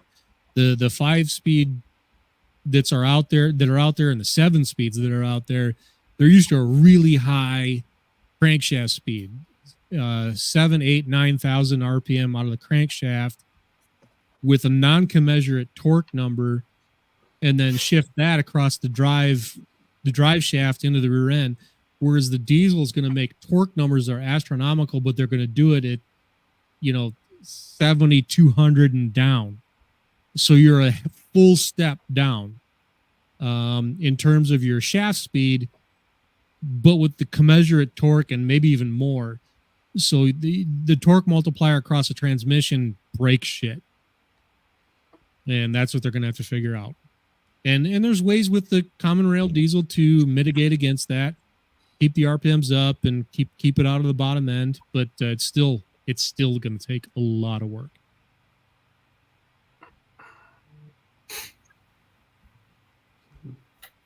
And the Duster did not go down to South Georgia, right? No. I didn't think so. I thought that they just had it on a dyno. They were on the hub dyno at Snyder Performance in Pennsylvania, and they crested 3,000 and then torched a piston. So they are back for engine teardown and 3,042, wasn't it? Yeah, that sounds right. Yep. Yeah. So back to the Snyder Performance is clearly a better dyno for them. They never take that motor to Marlat. Marla doesn't have a hub dyno, and really for what they're trying to do, again, across a drive line with the tie drive and Liberty, they need to learn across the whole a water brake dyno isn't going to work for that. No, it's not. And Snyder, I was just making a funny because Paul Marlat's dyno room has kind of taken a beating over the past 5 years. Unfairly, and I think they're a good place to go. But Snyder, Snyder, if you don't know who that is, they're the guys who at UCC had the dragster with the 6.7 Power Stroke with triple chargers on it. Mm-hmm. So they know their way around one of those, and they know what they're doing. They went to the right place, and to be fair, they're the promoter of the final race for ODSS come this fall in Pennsylvania. So. That's right. I remember you saying that. Collaboration happens at the top. Don't you have a race coming up? Is it in a month or two, or pretty soon? We got a ways to go yet. We get into deep March. I'll be out to Carolina for Diesel Truck Wars, the season opener, and then on to Florida for the season opener for ODSS. What drag race have you guys always wanted to go to? Like, if you're going to pick one and knock it off the bucket list, and this can be anywhere, where do you want to go? U.S. Nationals. Ditto. Same thing. I don't have just one. Well, Pick I guess one, dummy. Because I don't have I don't have one either. I could name 3, and they're all All Nitro right, well then races. name 3. U.S. Nationals, Gator Nationals, Pomona Finals. Gator Nationals will be on the list, but I've also not been to. I could put a 4th one in there. Like World Series of Pro Mod or some of the diesel drag stuff. Because that's where I draw the line, like diesel drags and nitro. So I'm still a diesel guy at heart, but nitro would be fun. Number 4 would be the Bakersfield March Meet. Which Odessa, Missouri's got their track. They've got three floors in the tower built and brand new track. So they've got a schedule coming out, and hopefully they'll have NHRA next year as well, since they shut down Kansas. So that's 3 hours and 3 minutes from my house. So that'd be a nice jaunt. Not that you're like keeping track. No, Bill and I talked about it the other night. So If it wasn't on the same weekend as Bowling Green, I'd say Brainerd, Minnesota. Ooh, yeah, hanging out in the zoo might be entertaining. That would be hella entertaining. Plus, that track is just hella fast. Yeah, it is. I'm waiting to go to my first one. Yeah, I've never been to the drag strip. Son, me and you got to talk. Tom, for your You angered Uncle Andy. Andy comes out of the left corner. I could have been. I have always wanted to go to Bowling Green, just never knew when to go. I mean, I don't know anybody in the drag racing world at all. So That's hopefully I actually can get out there something this year. you would And enjoy it. to be fully honest, I never got to go to any nitro races because my pulling career always interfered with it. And the opportunity came up to go with Andy to Norwalk a couple of years ago. So I had my nitro baptism with him, and I will never forget it. I'm a convert. Bring it. I always studied it. I always knew it, but I never experienced it. And now I know. Well, I plan on coming over there to Bowling Green whenever you guys are here. As That's cool, but that's not time nitro. That's not nitro. You can't explain nitro. You can't. No. It's No, indescribable. that's true. Everything I'd ever heard about it is 100% true. All of it's true. The thing that no one had ever told me, if you're down on the starting line, if you're close when they launch, you can't see shit for a second and a half. It blurs your vision. The vibrating, everything in your rib cage, the deafening sound, I'd always heard all of that. I'd never understood that it would blur my vision. And I wear glasses. They're fucked up already. It blurs your vision. You cannot focus. You cannot see. And so we went back behind the what is it? The Champions Club grandstand, right? And we were back there along the fence on Saturday, and I'm snapping these photos of guys leaving the line, and I'm getting their tire wrinkle as they hit on the green light. And he's like, "How the fuck are you doing that?" I'm like, "I'm not doing it. I'm anticipating. I'm just getting lucky. That's not me seeing the shot, because you can't see the shot." Yeah, I did the 2-1 in one weekend just to compare the two. Polaris Championship felt the modifieds. Shane, you felt modifieds. You'll never understand what nitro will do to you until you do that. Mods don't compare. No. Ooh. Put 6 inches on an unlimited. It's not going to rattle. Still you won't like- compare. No, not even close. Still won't compare. Not even close. What? Yeah, Somebody, you win. okay. We all have homework. One of us needs to find that post that floats around every year. I don't know, probably around U.S. Nationals I already time. know who you're talking about. The guy from Norwalk. No, the science of what a nitro motor actually does and what it consumes and all of those things. Shane needs to read that. I'll read Now, it. for me, I'm more with Kyle here. Not with Cordova. War in the Woods. That's bucket list for me. I want to go see that. Jack Barkley had some awesome photos of that last Oh year. my goodness, did he ever? Everybody who was there, everybody had great photos from War in the Woods.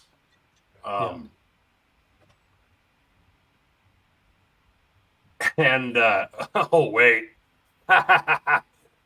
okay. So Ralphie, if you're still paying attention, look who's here. I thought I was in timeout. I thought I did something wrong. I mean, Gerbach can go on there and just go on a rampage, and Charles can, and I get put in timeout. Shit.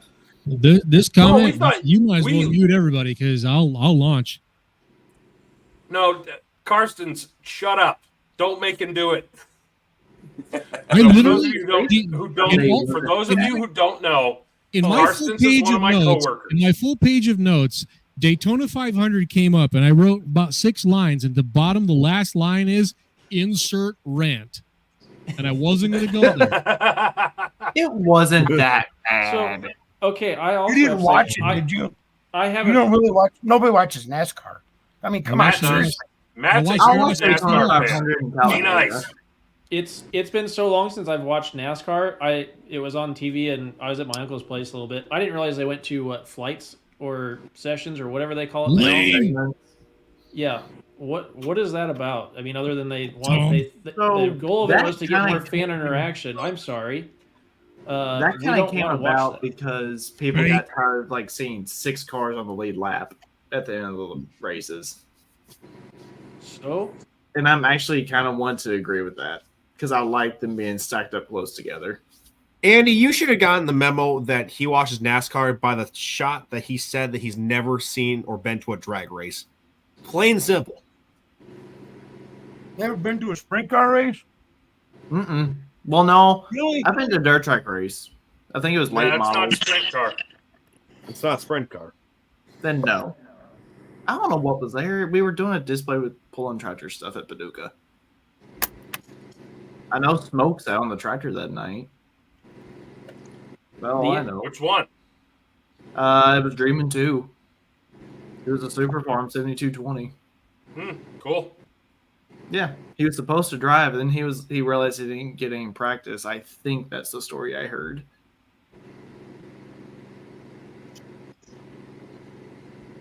Anyway. Now, War in the Woods, that's my jam. I want to get down there. And if it falls on a weekend where Justin Wagler isn't traveling too far, Wag Daddy, I'm coming for you. He farms ground that backs up to Brownstown Dragway. You know, for me, actually Warren Woods, it does come up on my calendar as well. And the reason that I'm not going to go there is I feel like, and I'm struggling to figure out what it is. It's up against something, and there's a reason I can't go. It winds up on the weekend against something. What's the date? I have no idea. I don't have it on there because I knew I couldn't go this year, and it's unfortunate. Yeah, I'm going to shoot to go to Wagler's in October this year. No, you won't. Why? Because it's not going to happen. Off the calendar. No sled pull.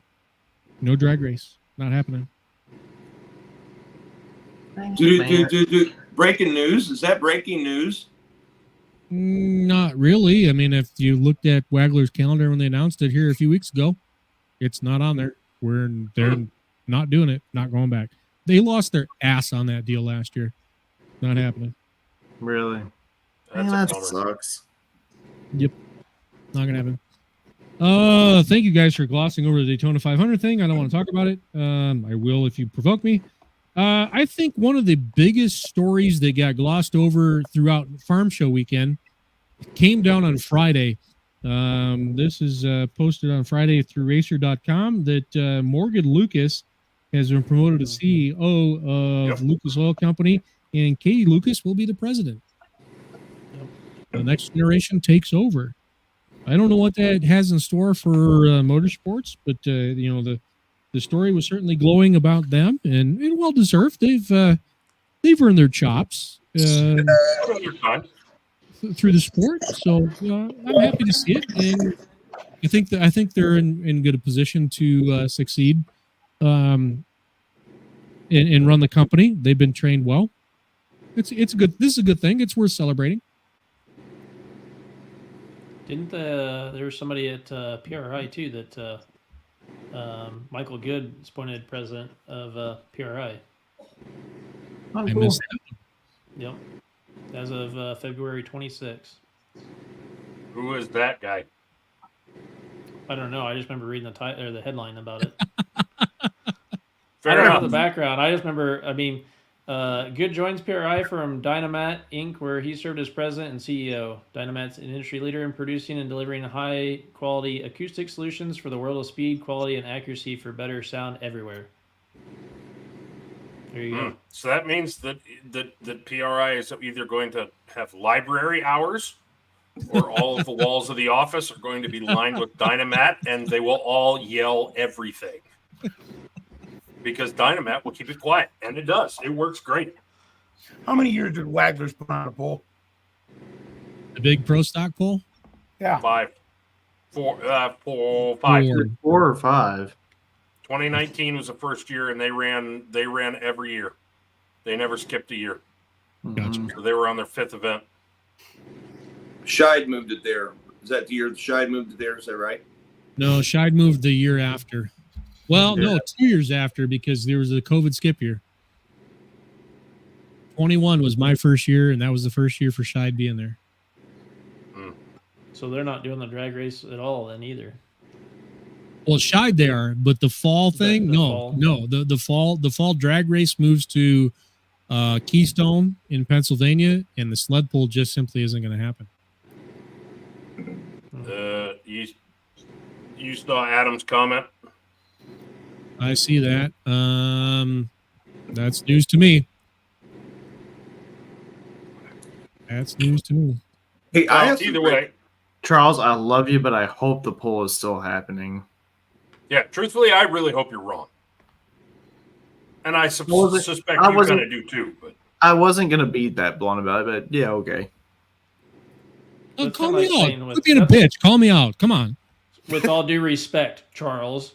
No, fuck that. Call me out. Quit being a bitch. No, Shane's from the South. They say it different. They don't say it with all due Bless respect. your heart. Fuck Bless that. his Just heart. call me out. Yeah, that one was on my bucket. I was gonna try to come last year. I think I don't even remember what happened with it. Something.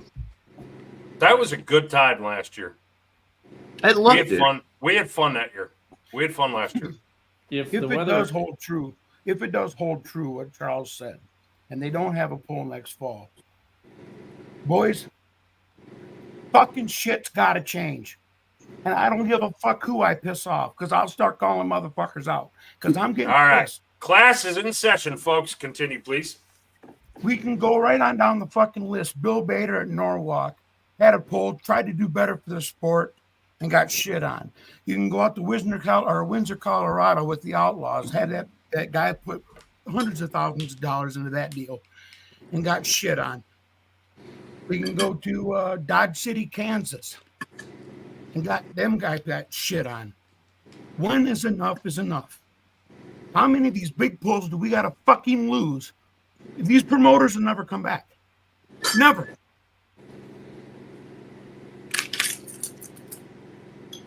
Show me where the fall poll is on that schedule. I'm not debating you, Charles, whether you're right or wrong. I'm just saying that's right from Wagler's track. Show me where it is on that fall schedule. Where's the fucking poll? This is fucking ridiculous. I mean, this is my God, people, wake the fuck up. But 2 years ago, they didn't have nothing down, and all of a sudden in July, wasn't it? What? Say if I'm wrong or not. Then they just all of a sudden, hey, we're having a poll, and then just put it out. Yeah, that's There is fair. truth to that, and Justin or Jeremy has 11-5 irons in the fire at any given minute in the day. Maybe it could happen. I would love to think that it will. I don't know that it will.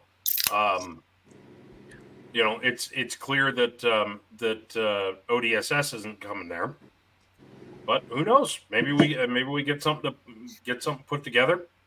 I mean, IPL Hot Farms are there or have been there in the past, and they've always put on a good show. Southern Indiana Farm Pullers, I think. Yeah. They run. They've been there, and they always put on a good show. Although their people don't understand how to get out of the cameraman's way. Looking at you, Moline guys. But things happen. What does Jeremy have to do to go to Adam's comment though? What does Jeremy have to do? Because his last fall, big money pro stock pull, and there were 7. 7 came. I think what it was 7. I think what he's running up into is it. I mean, it's harvest time. I think it's time of year. There's still people doing harvest, and I think that's part of the problem. Ralphie, go ahead. You're raising your hand. Go ahead. I feel like I'm a kid. I don't want to get put in timeout again, but no, you're good. You know, one thing that I've seen with them guys is, and I think he's got his hands full. He needs to get somebody to do promotion, and I don't think they get it out there. That pool, you know, they do a great job once you're there. I mean, awesome. Yeah, but they do not get out and promote it hard like other pools do. I think if they would improve their advertising and promotion a little bit, I think in Jeremy's defense, he has found that guy. He's got Miles he has. Krieger. He's got Miles Krieger there. So and Miles will do it. I've got no doubt in my mind that he'll do it. Yep, 100%. Do it well.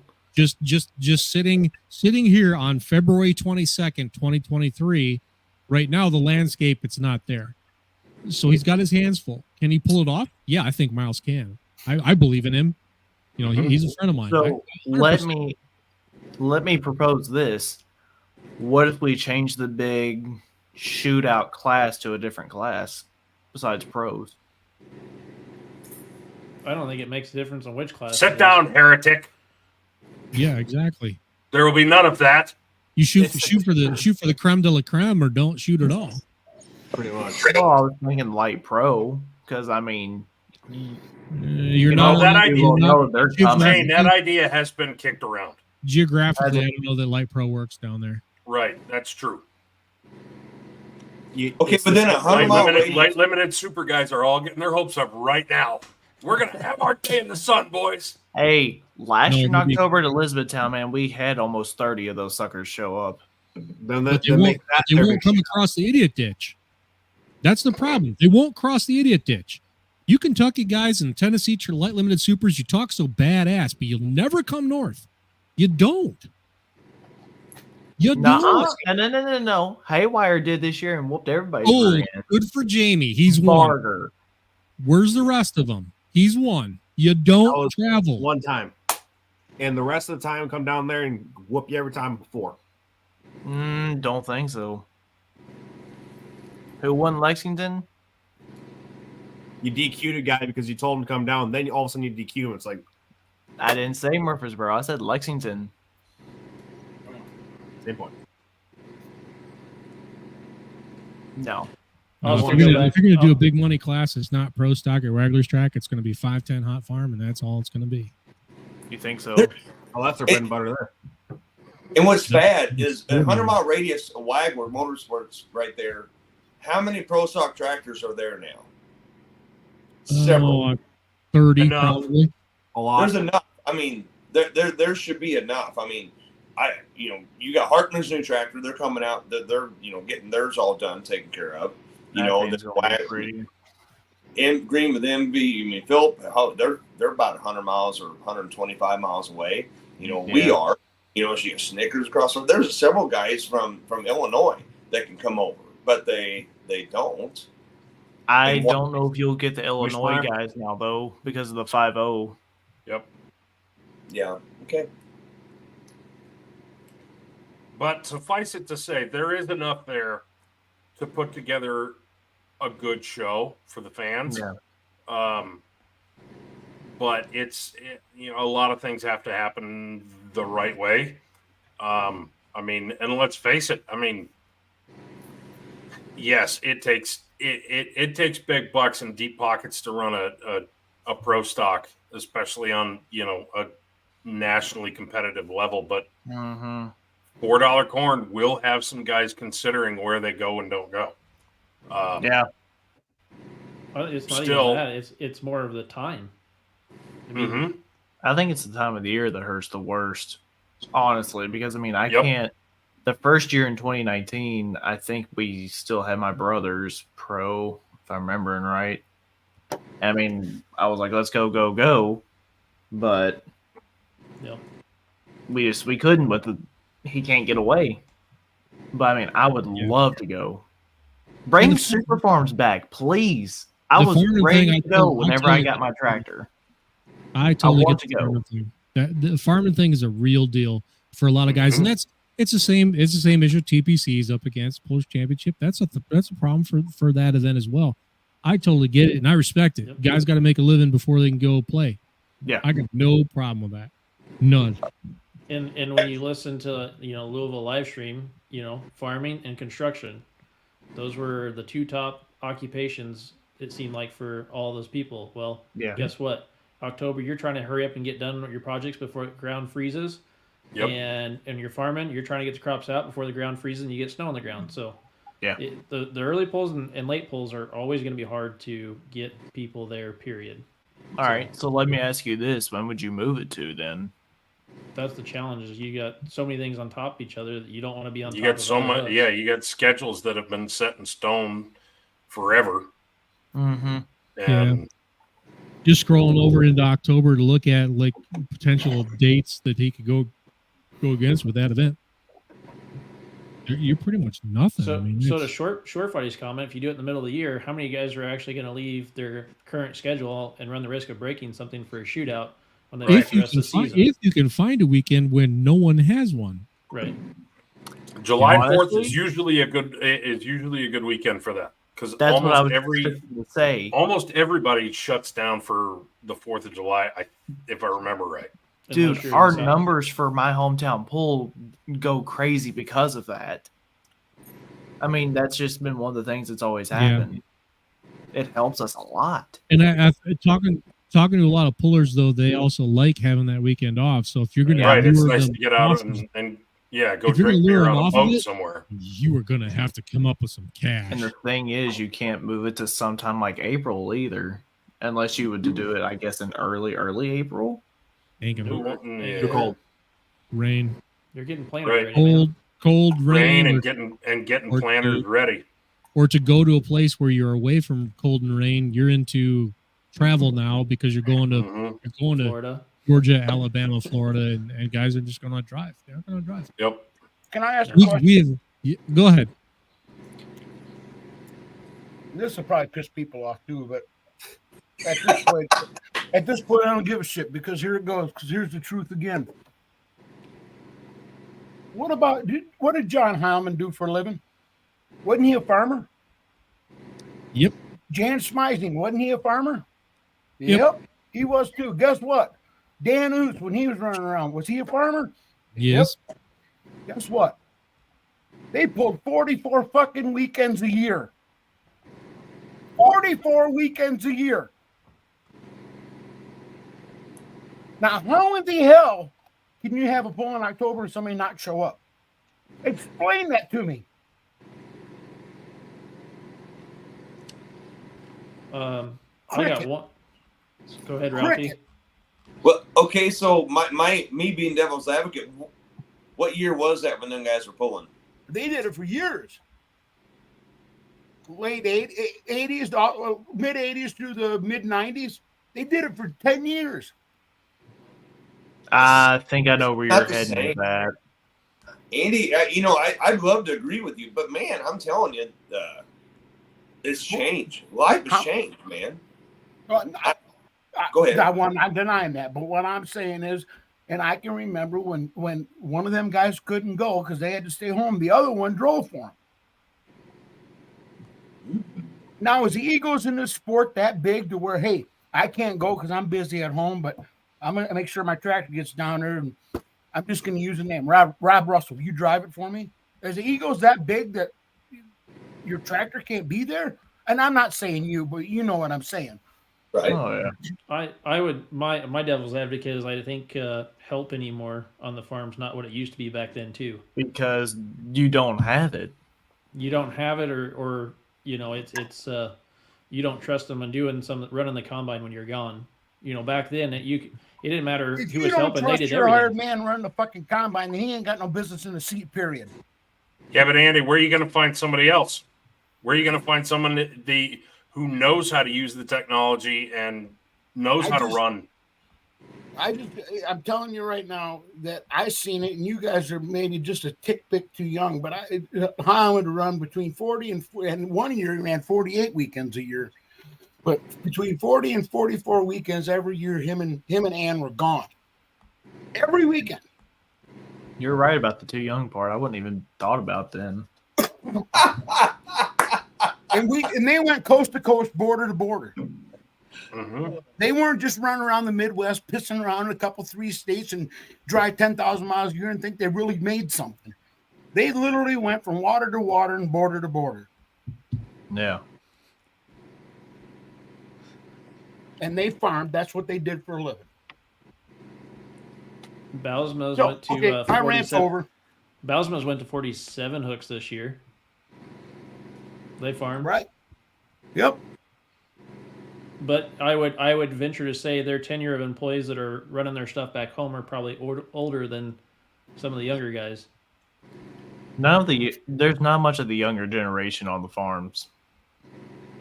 It's there, but it's probably not like it used to be. I think that's fair to say. Adam's comment.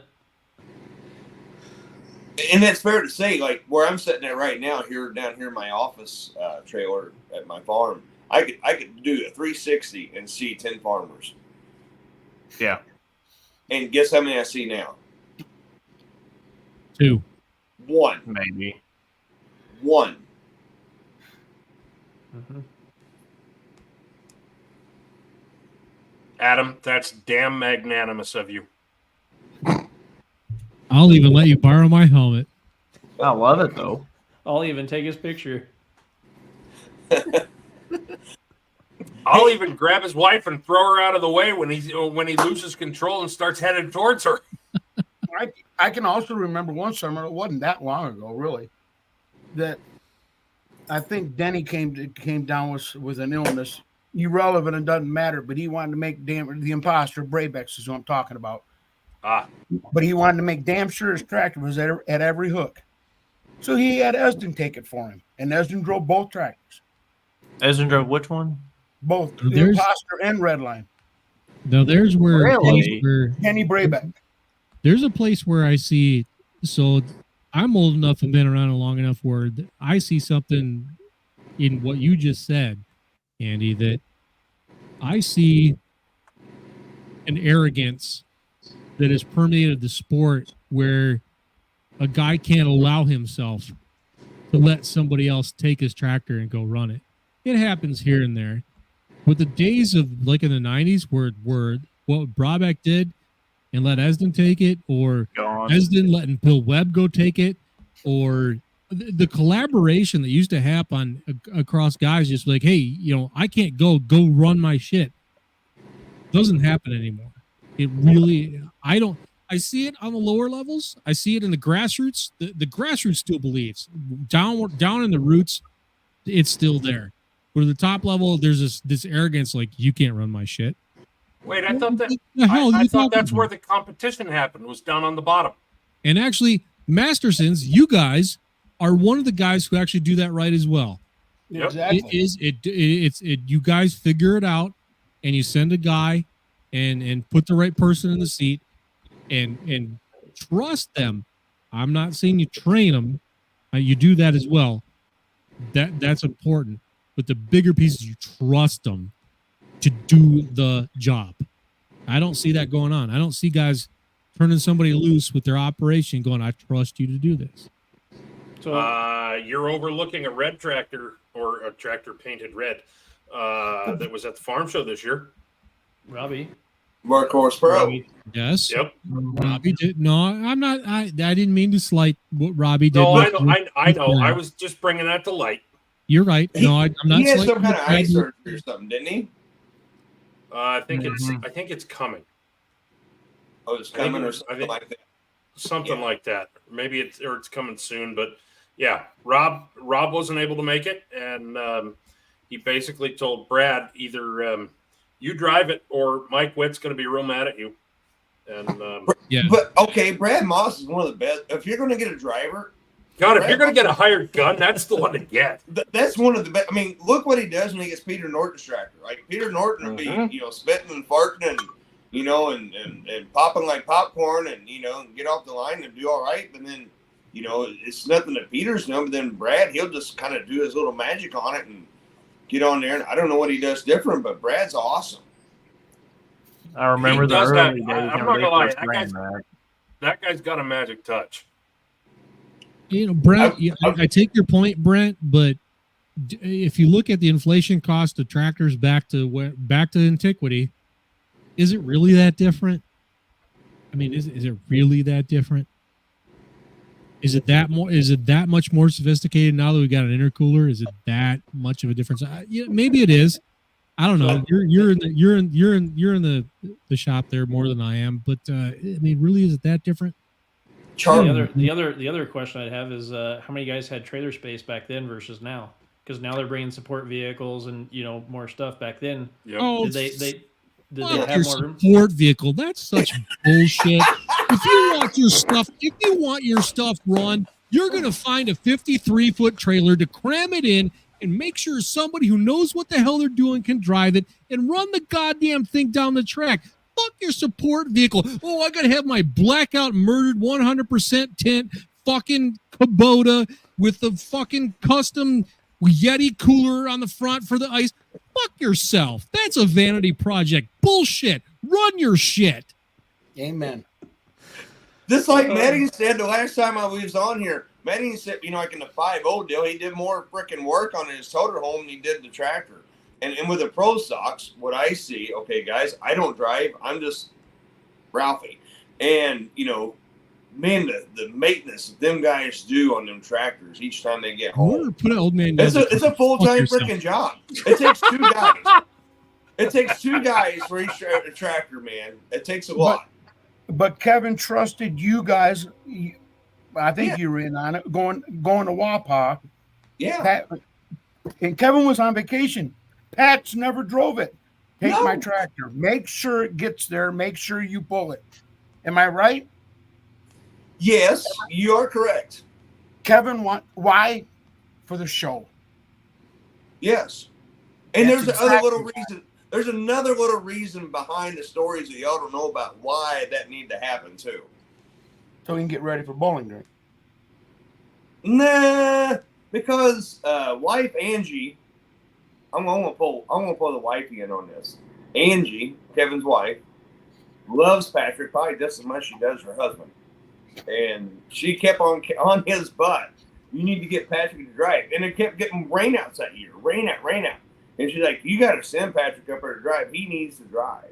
And I'll never forget, which I posted photos, of doing that, and. But yeah, Kevin wanted him to drive and get some experience in the seat, and thank God, he didn't, because there was stuff going on. Because the next pull, Kevin pulled it and something happened, and Kevin fixed it and finally figured out what was going on. I think that was the year when PPL started to begin the year in Nashville, and on was it June 5th or something like that? And Kevin missed the two first hooks because they were early in June, going back to to the Waggler thing, and where it's. October and harvest, June, we're still planting in the river bottoms, Kevin is, so, but yes, Kevin will send and has a trust in any four of them guys to drive. Not very, to take care of everything else. And not very many people are like that, at the point. No, hell no. You don't see any. Most people's fucking egos are too fucking big. Okay, you got Rob Russell. Exactly. Peter Norton, Mastersons. Yep. And a couple others. Yep, I can't think of who it is, but yeah. By the way, Bruce, your hat looks good. Thanks. Yours does too. And by the way, take your fancy Kubota or Bobcat or whatever and shove it up your ass. You better be pushing your tractor around with an old Geo tracker. But I never, Geo-track. I knew that was what was coming out of your mouth. That's a John Link thing there, buddy. John Link. If you ever fire up the Sidetrack T-shirt machine again, That's there not damn going well to better happen. be one about a geo-tracker. That's not going to happen. I know. It'll be selective buy only, and for people I want to have shit. The Right. retail store is permanently closed. Yeah. And on the record, guys, I want you to know, y'all think I'm just a bullhead, but for 15 years, I lived beside a circle track and a drag strip, a half a mile from my house. I know plenty about that. I've listened to them son of a bitches all night long. All right. And you haven't said a single letter, have you? No. Good man. No. We appreciate that. Yes. So I just want y'all to understand, I do know a little bit, just enough to be dangerous. Yeah. In Chandler, Indiana, which has been closed down for several years, that's another long story we don't want to talk about. So. Tim, was this shit? Come on. What? Is. Is There the are still a few out there. And You've we know never we- seen so many nice geo-trackers in one location until you go to a tractor pull. And we know where the mother load is. Where is it? I was just trying to remember. Who is that? I was hoping you were going to remember. Hey, at Big old Evansville, socks. in Evansville, Indiana, I got in John Link's tractor or on the tractor, and he said, "I'll get in a geo," because he needed help. So I got on his tractor because that's what we do, right? He was sitting there. He was waiting on this guy to come up. He was a super stop or farm guy, and so I get on the tractor and he's pushing, and that thing had about enough power as my little red rifle. I could have took my little red rifle and beat its ass all day long, and it's got a 6-cylinder 2-wheel drive, 5-speed. I mean, badass. I'm just telling you. 3 liter for the win. I'm kicking Charles in the balls right there, okay? Charles has had fun. Charles on multiple occasions has had fun with team. Let's just call him hashtag Team Geo Tracker or Team Tracker. Oh, yeah. On the And he mic. probably sick of the nightlight too. Yes. I was just gonna say, I feel like the disclaimer needs to be there. Don't lowball me. I know what I've got. Bingo. Ralphie. Bingo. The naps have it in for me for all the shit I've said about tractors. Oh, D Nap still wants to string you up from the gallows. But I said nice things, and which is so weird about it.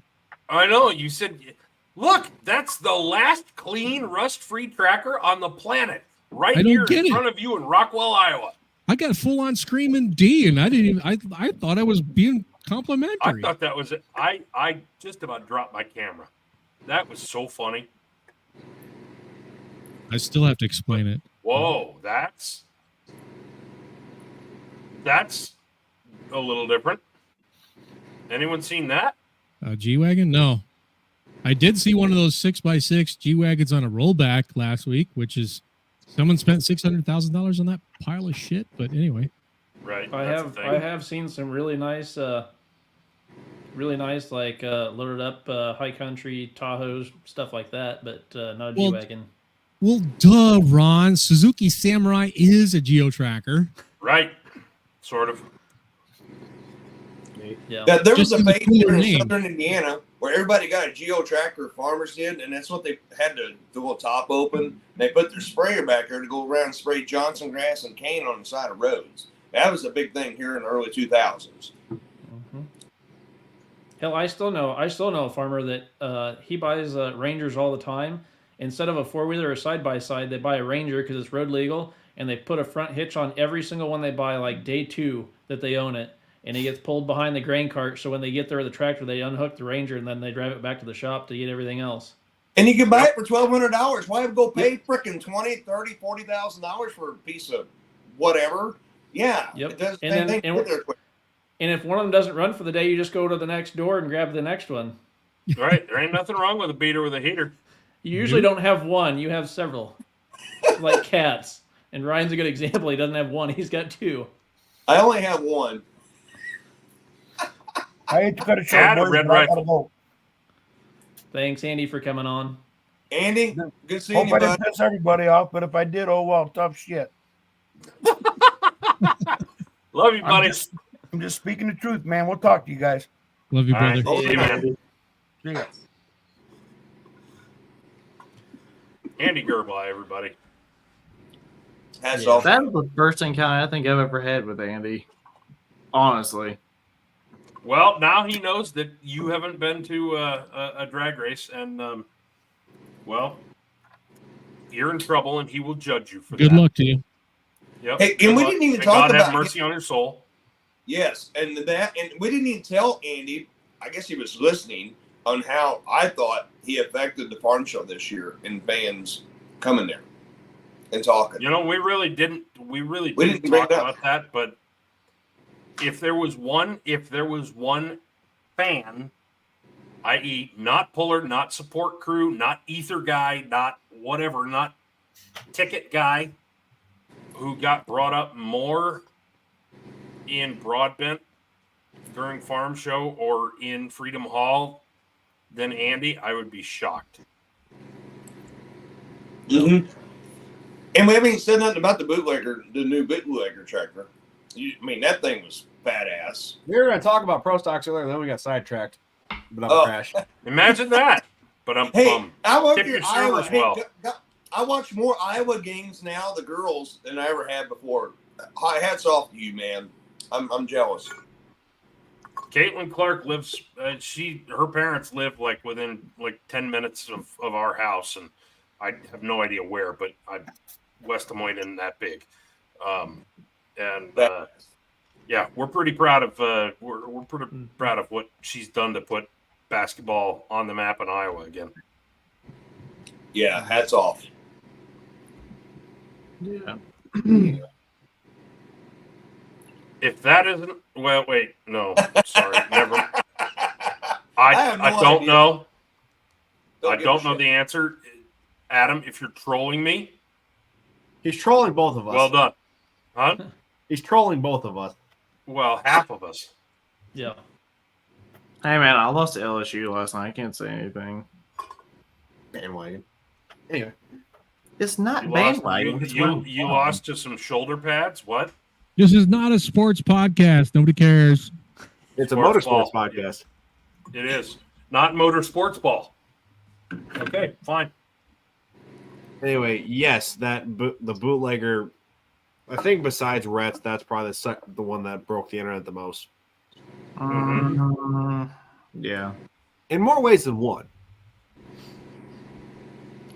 Yeah. True. He couldn't get it fired off the line, but it still looked good. There was something. But yeah, going. there was a really pretty IH though that also was made some waves. Mm-hmm. Yes. Yeah. It's safe to say that Chaos won the game of reveals.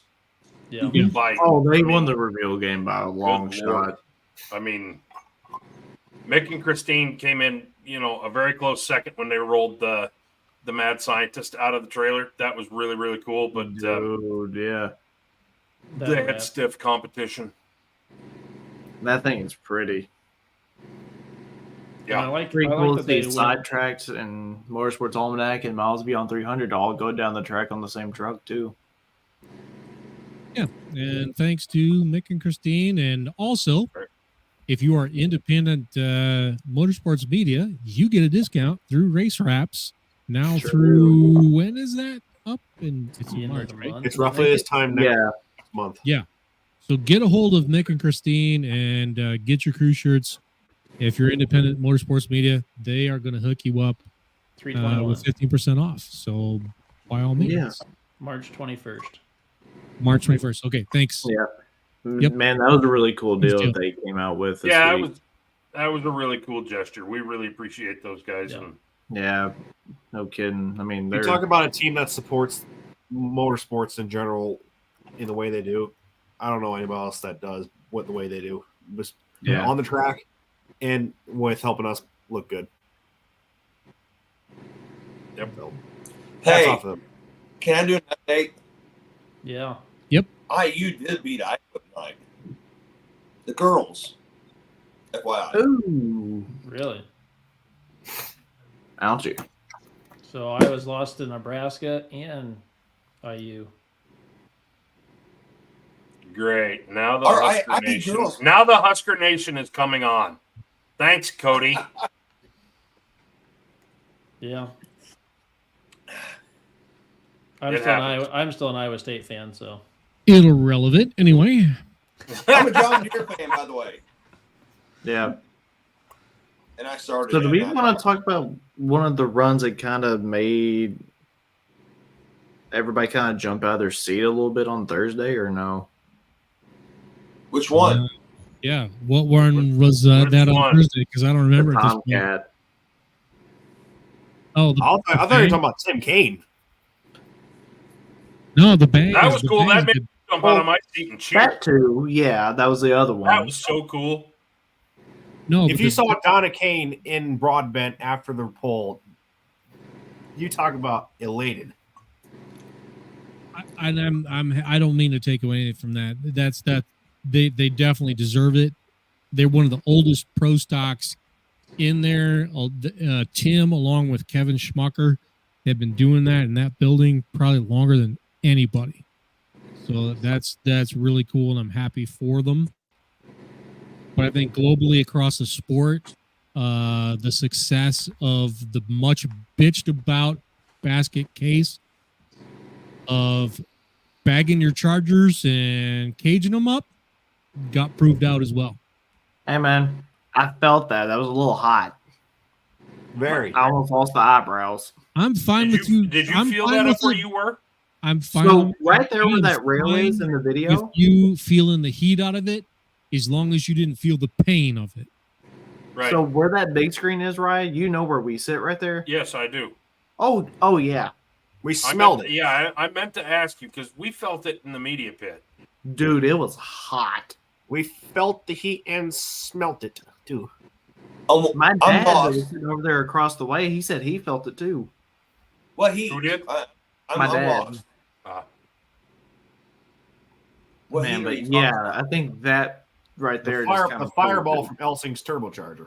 about? Oh, yeah. Oh, that's bad. that was when you were in your hotel room dreaming. Dude, that was beats. I know.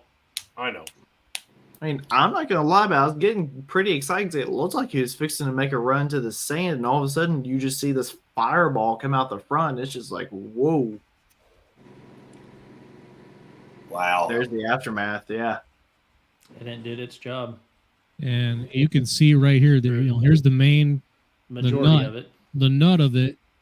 That's the heaviest part right through there is still inside this cage. And most of the fins have been scattered out into the outer parts. I mean, it contained it. It did what it was supposed to do. And everybody spent months bitching about these things, whining, crying, complaining.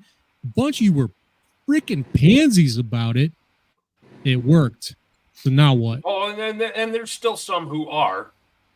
There are. So Shout out to the struggler. Struggler. Wait for your tractor to come back.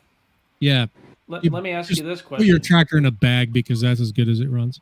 Let me ask this question. Okay, so it did its job this time. Is this a deal that's going to have to be inspected to say, okay, there's enough wear on this now, on this setup, that it needs to be replaced? Yes, it is. Look right here. Look at Yep. look at the chowder right here on this arm of it. This is no longer good. This is junk. It's done its job, but this one is trash. So this it- this this is a is something that turnover. needs to be checked at when we're doing these events as well to make Yep. sure. They do By the check. way, can I give a shout out to another pro stock guy that ran at Farm Show. What was that, Ralphie? I was like, well, they do check for them stars, right? I mean, they do it like They, Bowling they Green. will know. Yes. Yeah, they will know. have the last several years, I thought. Yeah, but I think what these guys are talking about is where.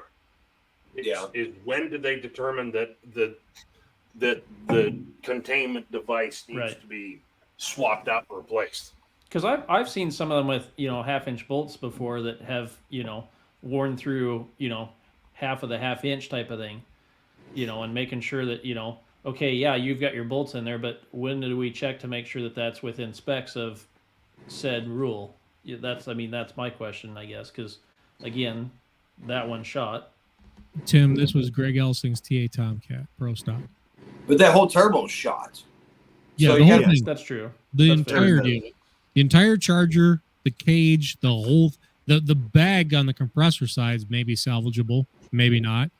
The rest of it's, but beyond that, it's the whole thing is garbage. I wouldn't even want to reuse that freaking band clamp. The whole thing is shit pile. Yeah. Can I give a shout out to another pro stock guy from Farm Show though? Absolutely. Well, you've started. Don't leave us hanging. Avery Nallman with his finally got that monkey off his back. He went out of bounds, but that thing was on a pass and before it did. Mm-hmm. I mean, he was moving. Yeah. How about some of the young drivers? Cody Chiswick. Yeah, On a Cody ripped it up. Phenomenal pass. Cody ripped it. Jamie's sitting down there in the top 3 for so long. Yep. Charles, your theory seemed to hold a little more true than I thought it would, being the early hooks being the better ones there. I thought about that all week. I got the statistical stuff to back that shit up. If you're number 1 or number 3, you're gonna kick ass, especially in the small tire class. 2-wheel drives, number 1, number 3. You bet on it. Just freaking bet on it. If I'm not a betting guy, but if it opens where you know the starting lineup, that's where you throw down because that's where it happens, and it has for years and years and years. Big And tire it's more on classes- Saturday the night, Big tire Charles. classes that has changed. The big tire classes that has changed. It's not so much true anymore. But the small tire guys, yeah, be early. Saturday night, a guy once told me, there's a guy that I know that's pretty good. He's like, first hook on a Saturday night, that's where you want to be. Yeah, you want to be the number 1 guy who's on a keep, and if the number 1 guy drops it, you want to be number 3. And all of everything I've looked at in the past, that's how it works. Number 1 keep is statistically better, and number 3 of the number 1 drop is statistically better. That's just how it happens. And that guy last year blew up and coasted, but he was first hook. And I was like, oh, we're toast. And it freaking still hold up and won. Yep. Oh, yeah. Last year. You know what I'm talking about. Happens a lot. It's just a thing about that building. It's not, it's no surprise to anybody. Anybody can go back and look through the results and see it. It's nothing shocking. I have a little question though. That dirt, it's been there for 50 years, but can dirt get wore out? Do we need to, get some, like a lot of pulling tracks down here, we put cover crop on it or a little fertilizer or something, so it'll give it some substance and a little bit of life. I mean, it wouldn't hurt it. Do they do that to that dirt? No. Yeah, my understanding is that over time they do add a little bit to it because there's some parasitic loss. They don't always get it all back, so they do add back to it, and it all gets screened, same as everything that's been there. It goes back up to Christiani's and gets screened and processed the same way. And over the years, I've seen it always it gets laid back in. I would say over the last 2 years, it's been different. So maybe there's something to where you're going down there, the path you're going down, because in prior years, no matter how many times they laid that floor back in, there was always two routes down that track. The last 2 years, there has not been. The old ways of how am I going to approach this track, where I'm going to set the sled, how am I going to drive down it, haven't worked. It's been a different deal now. So maybe now there is something to what you're suggesting. I would say yes, something has changed that wasn't there for 25 years anyway. And I have a couple other theories too, but I'm a kind of a track builder, but I'm not going to be saying here, but you can tell, when guys build the same track every year, the track is consistent and you have the same paths. And there's a reason why they do that. It's because of repetition. I don't know. But I can tell, like on tracks I built, and I get on people's behinds on how they put water on the track, because water gets a little bit more here and not there. So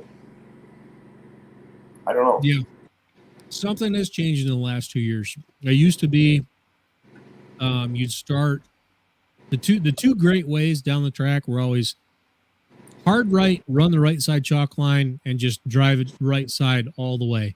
And then you had a half step over and a left fade, and you'd hope you didn't fade too far.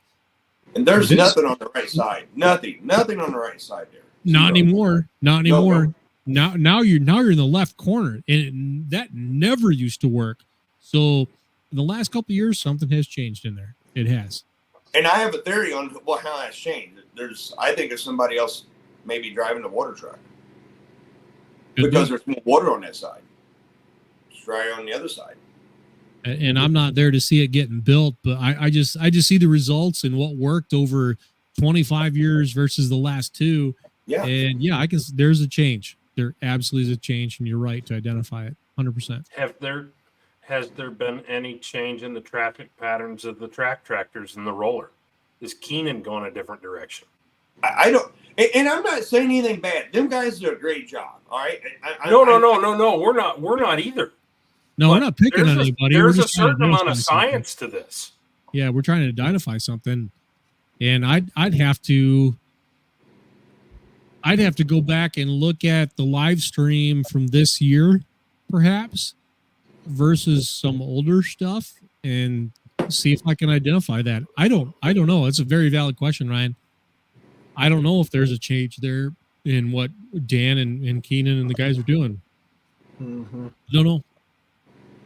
I don't know. Them guys are the best. I mean, they're one of the best. I mean, so you just got to put it there. Yeah, not saying it's good or bad. I'm not passing that judgment. It's just different. Right. It's just different. Because Don Masterson was the king of being one of the last ones and go to the right side and drive it out. I mean, yeah, that's. I mean, how many times did we see that? Right up in the right corner, and you just can't do it now. No. Nope. But okay, so look at the dust that's there on Friday, starting Friday evening. Friday evening, you start seeing a little dust right there where that tube drags. Okay, Saturday afternoon pull, there's more dust. Okay, then Saturday evening, there's more dust. So there's no dust on the other side, but that tube's not dragging it and working it a little bit. But still, there's somehow not as much water, I guess, getting over there because it's looking at the dust. I mean, go back and watch the pool and you can see. So I do remember that. I'm picking up on what you're throwing down there with that, and I've got a suspicion why. They're drying it on purpose because they know how much the pullers are making in terms of horsepower these days. The building is still at its best 245 feet long. If you dry that dirt, now they can't hook it as hard. We don't have to make the sled setting as tough. We can still stop them safely at 245. If we had old circa 2005 murder track, we're putting a tractor in row 37 because they'll hook so hard and get the ground speed. So maybe they are drying it more than they used to. We're seeing the dust more than they used to because they're not watering it and they're not treating it like they used to in order to make it looser, to make it tougher to get across. And that's a part of modern pulling. I think we're going to see that. I think you might be onto something there. And in 2 weeks on our next show, this is why pullers freaking hate me because I see shit like that. Ralphie, fun fact: did you know if you use chlorinated water, it will dry out the track faster than like a pond water will? Really? I did not know. Good friend Bill Petrie down in McLeod, Kansas, told us that they would prefer to use pond water because it doesn't have the chlorine in it to dry out the track because they run afternoon type of thing. Only gets hot, and he said, but our problem is we were blessed with a water tower right here on property that we have free rights to water versus having to pump it out of a pond. So They know that track. They know exactly everything they put into it, and they do a fantastic job. But that was a fun fact that I learned. So there's your key point for the day. Well, I mean, that stands to reason. You go and swim in a pool that's full of chlorine. What happens? Skin gets dry. Yep. I look like I've been beaten. I had a pooler the other night was saying about where they water the track and put stuff on it. He thought that the cover crop didn't grow because they put city water on it. I'm like, people in the city grow grass all the time and they water it with city water and it grows. Well said. Well said. I'm not going to say who it was, but he's a good friend. Yeah. Well, gentlemen, it's been a great show. Thank you, Ralphie, for your persistence to stay with us. I appreciate that very much. I am ready to stick a fork in this one if you gentlemen are. Yep. No, we're not.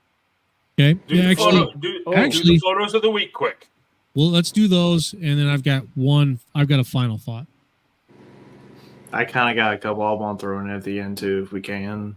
All right, fine. You have a what? Do it now. Do one now while he's looking those up.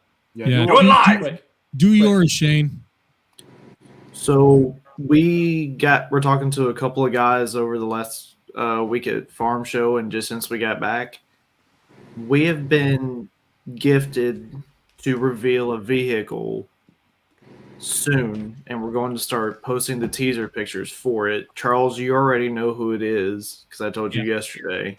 Yeah, and I saw what you sent me. I just got to get time to go through it. Yeah. Y'all, there's something in the background kind of coming it could have a pretty good impact on the sport, and I think whenever it comes to putting eyes on it, I think it's going to be big. I'll put it that way. There's some big things in the works. That's all I can say for now. That is not my train. I just want everyone to know that is not the train in my. That's mine. It's going to rain tonight because I can hear it. It's loud. When you can hear it like that loud, that means it's going to rain tonight.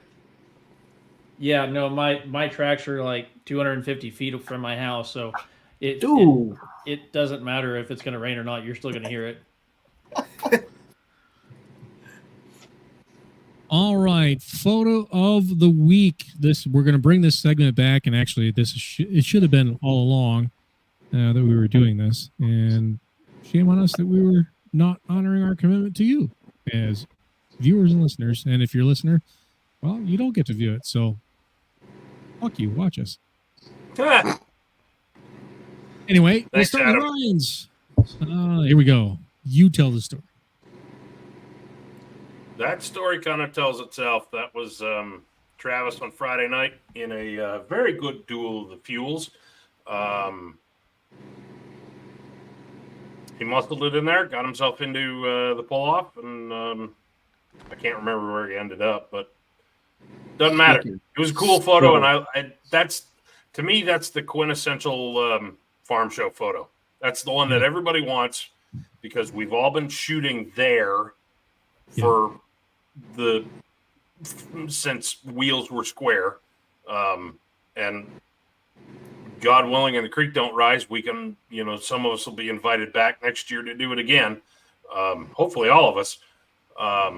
But that's the shot that everybody wants on the wall, is the one with Louisville in the background. And if they ever paint over that, there will be riots. Yep. That's all I got to say. We got so close to that line on Friday, though. Good jeez. That was Saturday, was it not? Both. I thought that was the Friday one that kept him out of the pull-off. Put your shield down, Travis. I want you to keep your eyebrows. That's right. Yeah, I don't want to have a campaign again. In the immortal words of Ryan DeBro, do you like looking at boobs? Put your damn visor down so your eyes are protected and you can keep looking at boobs. That caught me off guard. I don't know why. Of all the things you were going to say, that was not it.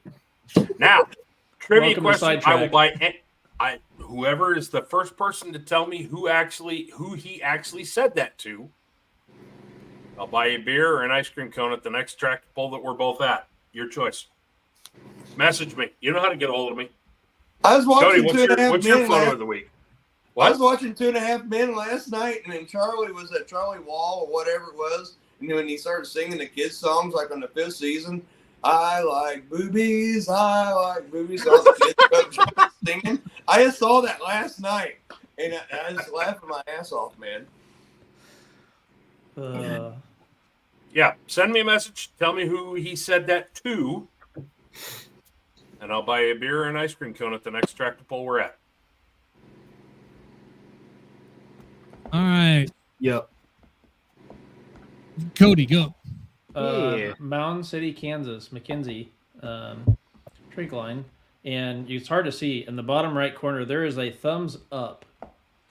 And I'll take Ryan's up on the next tractor pull that I'm at if anybody in the comments can guess who's giving her the thumbs up before the photo reveal happens.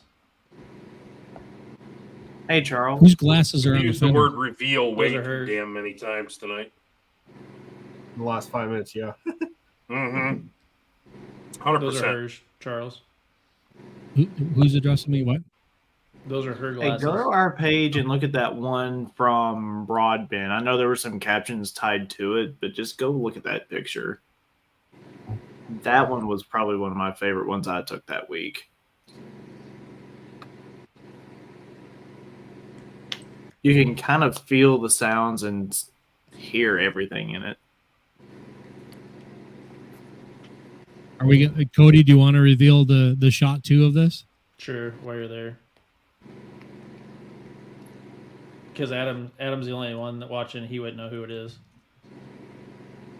That's Connie Mullinex, and she's always been very good to the younger pullers and the females in the sport. And they actually gave her an award trophy. What was that? 2 years ago, Ryan? Maybe. Yes. For kind of thanking her for kind of being like the mother to all of them, and it was pretty cool to see that. So, but she's always very good about going around and doing that. And she drives a tractor. Her husband does everything else. If it drives good, it's her job. If it drives like shit, it's his fault. That's what they always said. So, and mark my words, at some point in time, we will get the two of them to come on a show. And it will be, and if you're not there to listen, shame on you, because it will be one of the best hour and a half segments that has ever been recorded in pulling history. her and Jerry have been doing it for, God, I don't know, A how long many years. time. Wheels were square. Yeah. So I've never gotten to see that one run in person. Well, you probably won't get to see it run in person. You may not get to see it run in person this year. You will next year, though. Same time that photo was produced, Ralphie. Don't worry. Hey, I got 1% left, so if I die in the next 2 minutes, that's because my battery is shot. My charger is not doing right. So, Ralphie, if you die, it has been my honor and privilege to work with you in a professional capacity, and I've appreciated our friendship. You bet. And that's no bullshit. 100% no bullshit.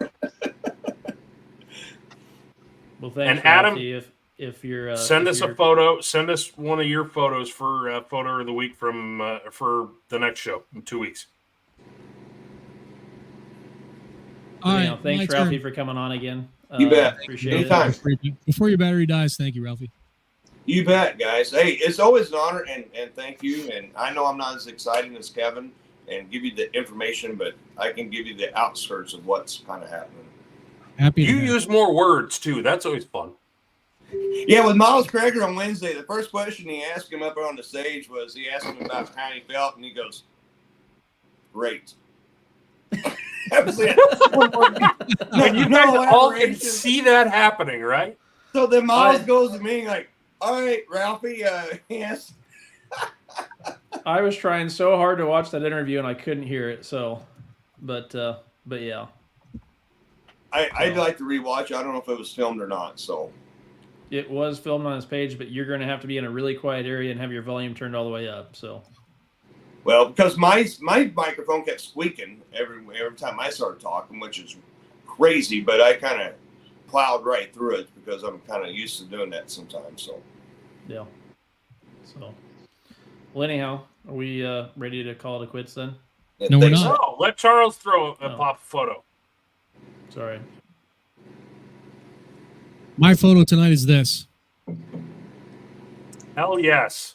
This past Tuesday night was 5 years since my best friend left this world. That's me, him, and my son on my wedding night 6 years ago.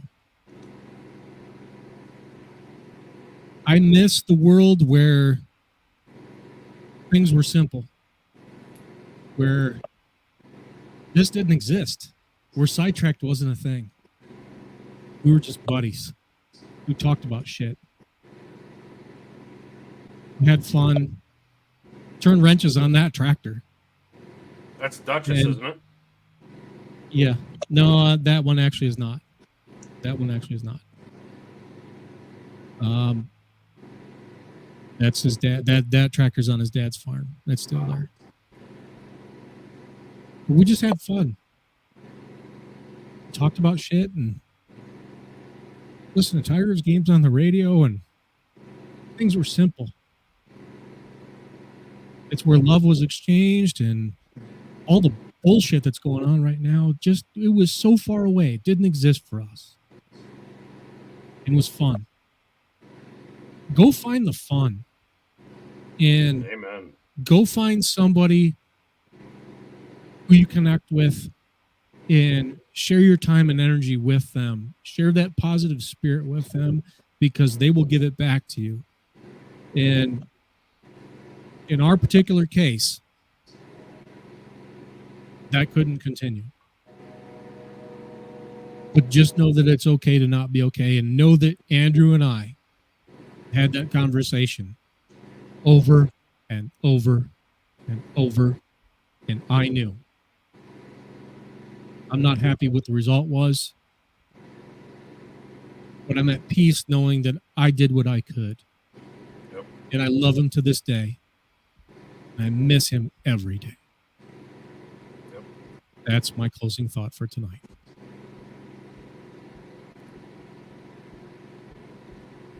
Thanks for watching, guys. Be with Good the night. ones you love. And tell them. Later. Love you guys. See you guys.